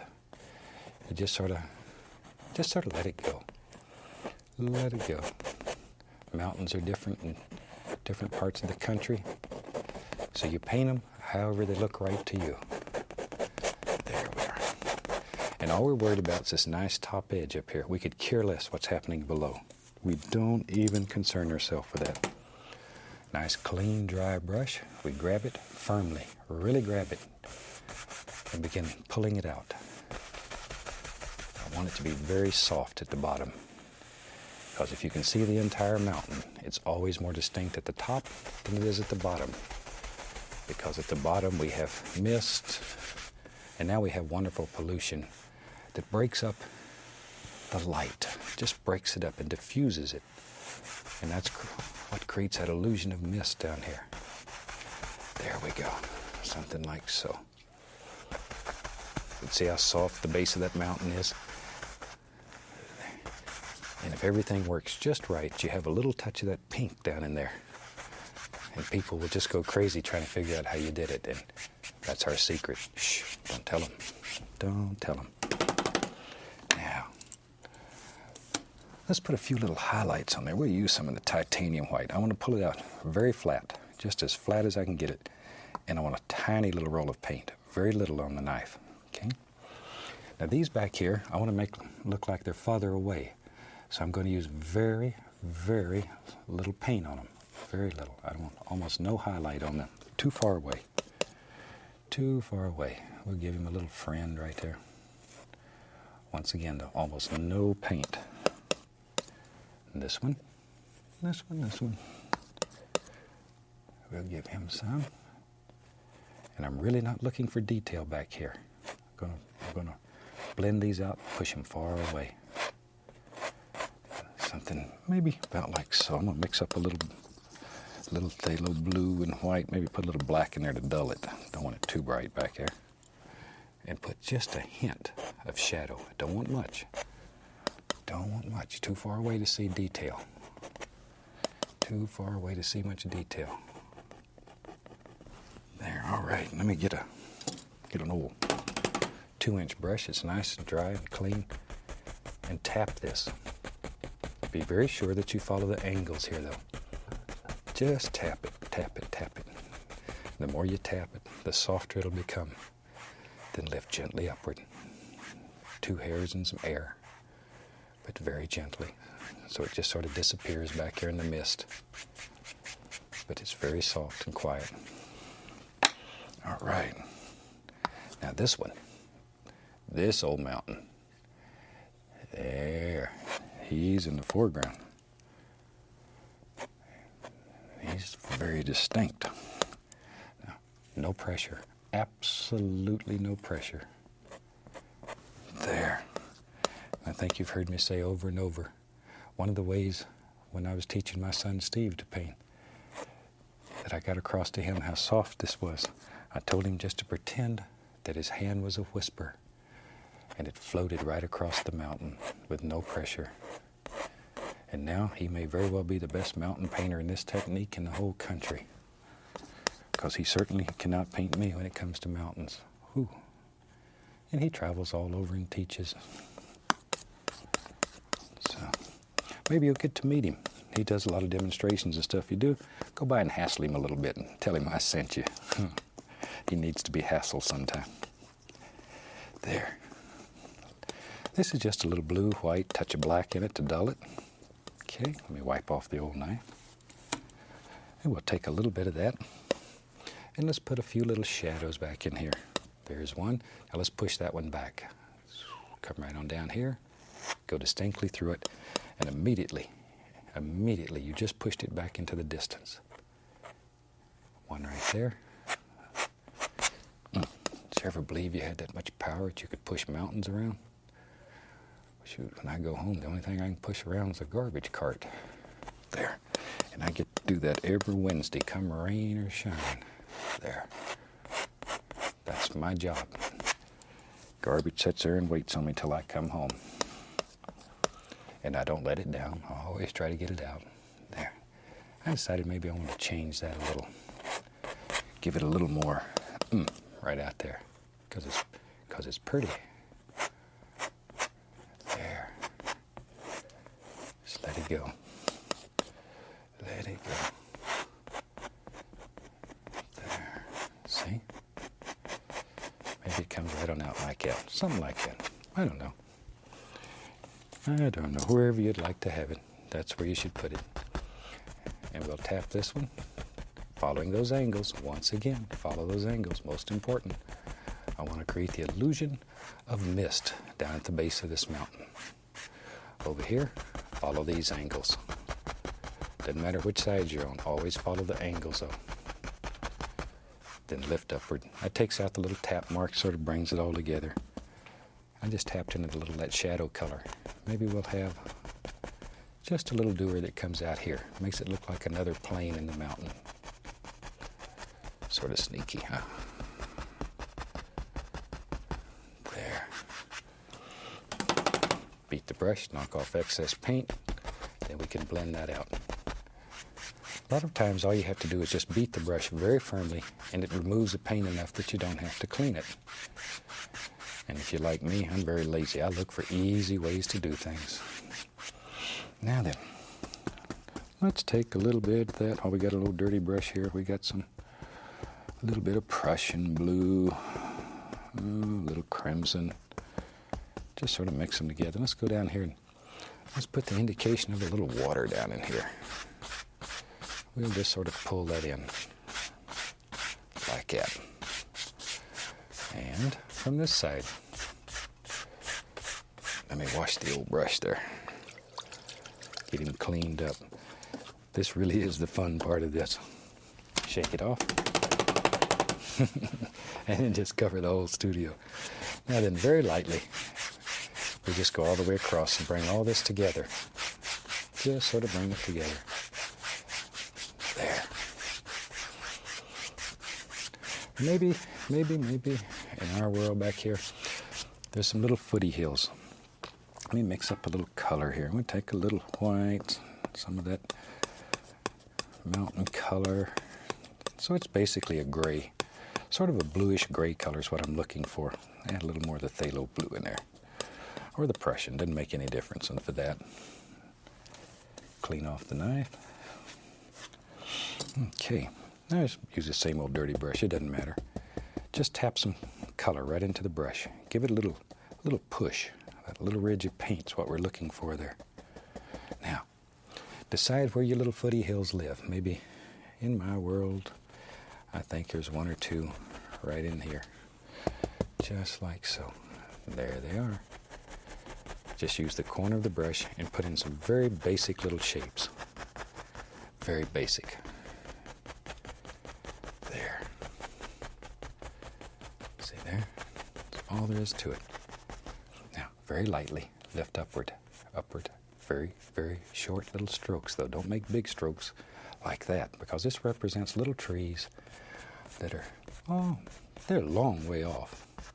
Not 1,000,000 miles, but almost. Almost. Maybe there's some more right in here. But you separate them by leaving a tiny little light area in there. And then they'll just separate right apart. And you can put as many layers as you want, just doing something like that. Lift, lift, upward.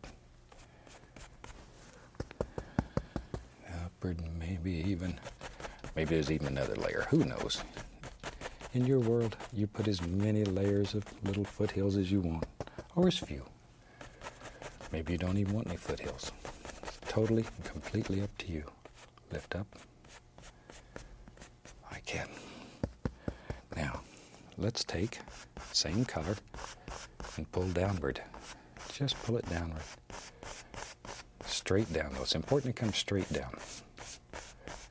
There. Now then, take a clean brush. Pull that down a little more, just to smooth it out good, and come straight across. Like that. And we have instant reflections. That easy. That easy. Now we take our knife, take a little bit of the liquid white. Maybe I'll add the least little touch of pinkish hue into it. A little touch of crimson. Not much, though. Just enough to flavor it. Cut across, get our little roll of paint. And we can go right up in here. And then let's just begin cutting in a little waterline. Push very hard. Act like you're trying to cut a hole right in the canvas. You're not going to hurt this canvas, I don't think. Sure as I say you won't, somebody will tell me they did. But normally, you're not going to hurt it. It's very tough, very strong. Guess you could take a running start and hit it with a knife and put a hole through it. But other than that, it's pretty difficult. Pretty difficult. There. And maybe we'll just let that come right on over. I don't know, wherever. Maybe there's even a little doer out here in the water. Sometimes it's nice to have a little thing like that. All right. Tell you what. Those little footy hills are so much fun to make. Let's make another one. Let's make another one.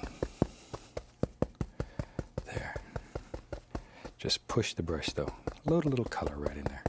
I want this one to be a little darker now than the one in the back. And maybe it comes from up here somewhere. Who knows? It comes right on down and out into the water. But this will help create an illusion that goes way back and hides back here in the background somewhere. Isn't that neat? There's a lot of depth in your painting, and you've done very little. Done very little. Because painting should not always just be hard work. It should be fun. And we really try to make it fun here. We try to make it enjoyable. For many years, Annette and I traveled all over the country teaching. And during those periods, we begin to realize exactly how much fun it could be, because we met so many people, and people were happy. They were just amazed at the results of what they were doing. People who never believed they could paint. And that may be the true joy of painting, is when you share it with other people.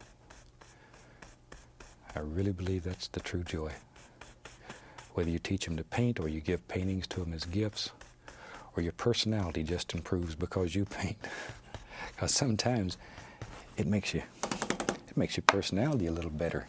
If you're in a better mood and you've accomplished something, you feel better. And the people who love you then, they're a little happier to be around you.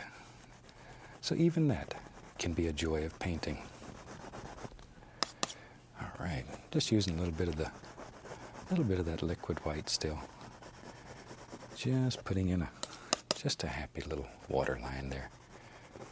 We don't know where that goes. We can get carried away and just go everywhere with it.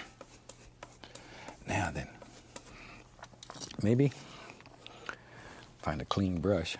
Maybe down here in the foreground there's a little snow. Why not? And we can start out here. We'll use the old 2-inch brush, a little bit of the titanium white. Just load a little paint on there and make an instant decision. Where's your snow live? Maybe in our world, it's right there. Just pull in a little bit of snow.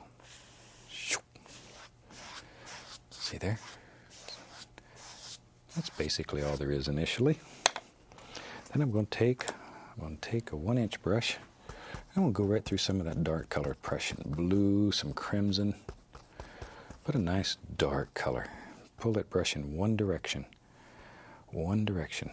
like that. And we go up here.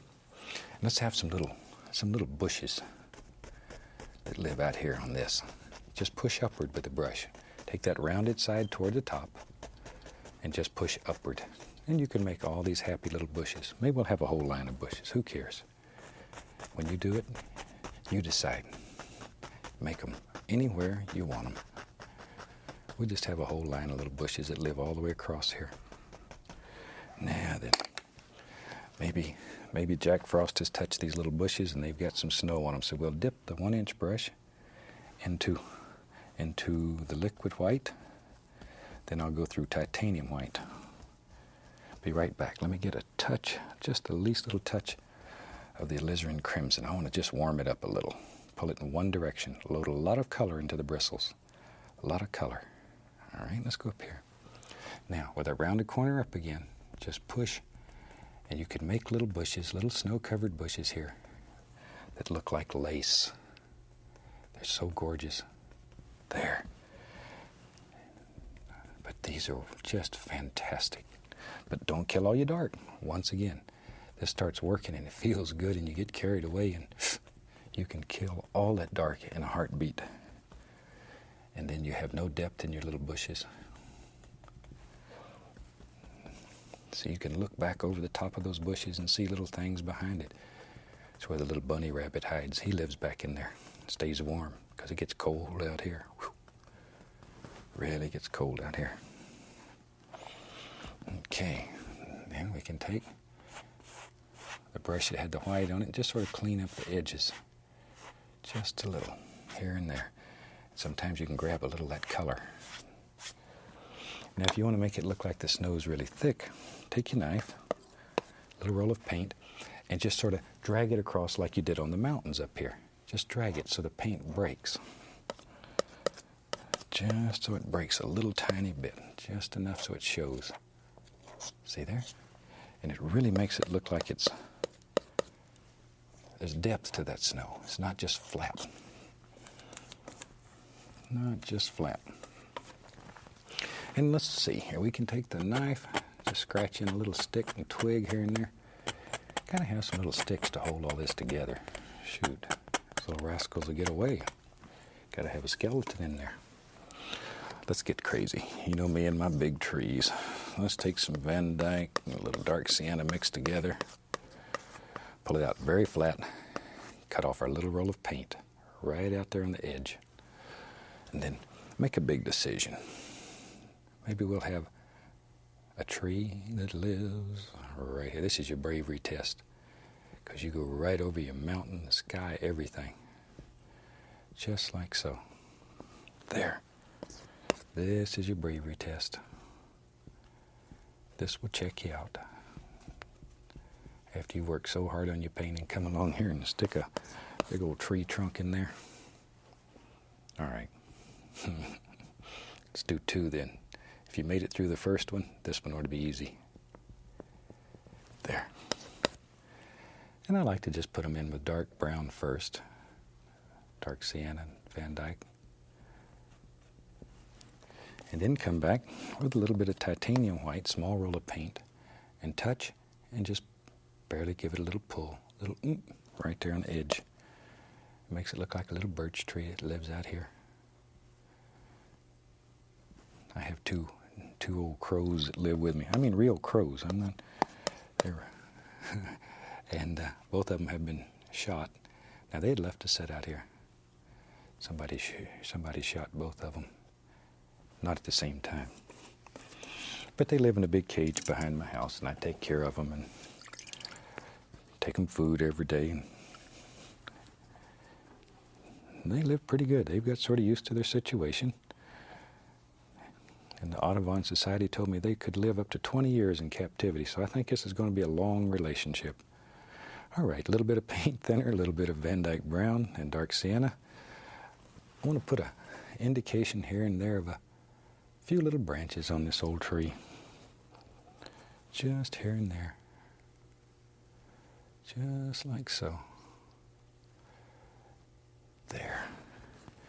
Now if your paint does not flow, add a little more of the paint thinner to it, because the thin paint will slide right over the top of this thicker paint. As I say, this really is your bravery test to jump up here in the sky and start putting all these little things in. But I know you can do it. I know you can do it, because you can do anything that you believe you can do. And if I believe you can do it, you certainly know you can. There, one tree. This one's in the front, so we'll do him last. Give him some little arms that stick up in the sky. As I say, that's for my crow to sit on. There. Of course, we'll have to get an elevator to get him up there. Neither one of them can fly anymore. There we go. But they don't know that. They still try. All right. And maybe a little arm right there. Wherever. And you can put all kind of little gnarly things that have been broken off, and just makes it look a little more realistic. And when you have a lot of time, you can really play with this. Put little doers everywhere. Maybe there's a little grassy thing here and there. Whatever. I think it's time for the moment of truth here. So let's bring the camera right up here. Let's take the contact paper off. See what we have. Isn't that fantastic? I sort of fooled you. I didn't tell you about the black on there. But try this one. You'll really like it. I think we'll sign this one. Call it finished. I hope you've enjoyed this painting and this series. If you have, let your TV station know. And until next time,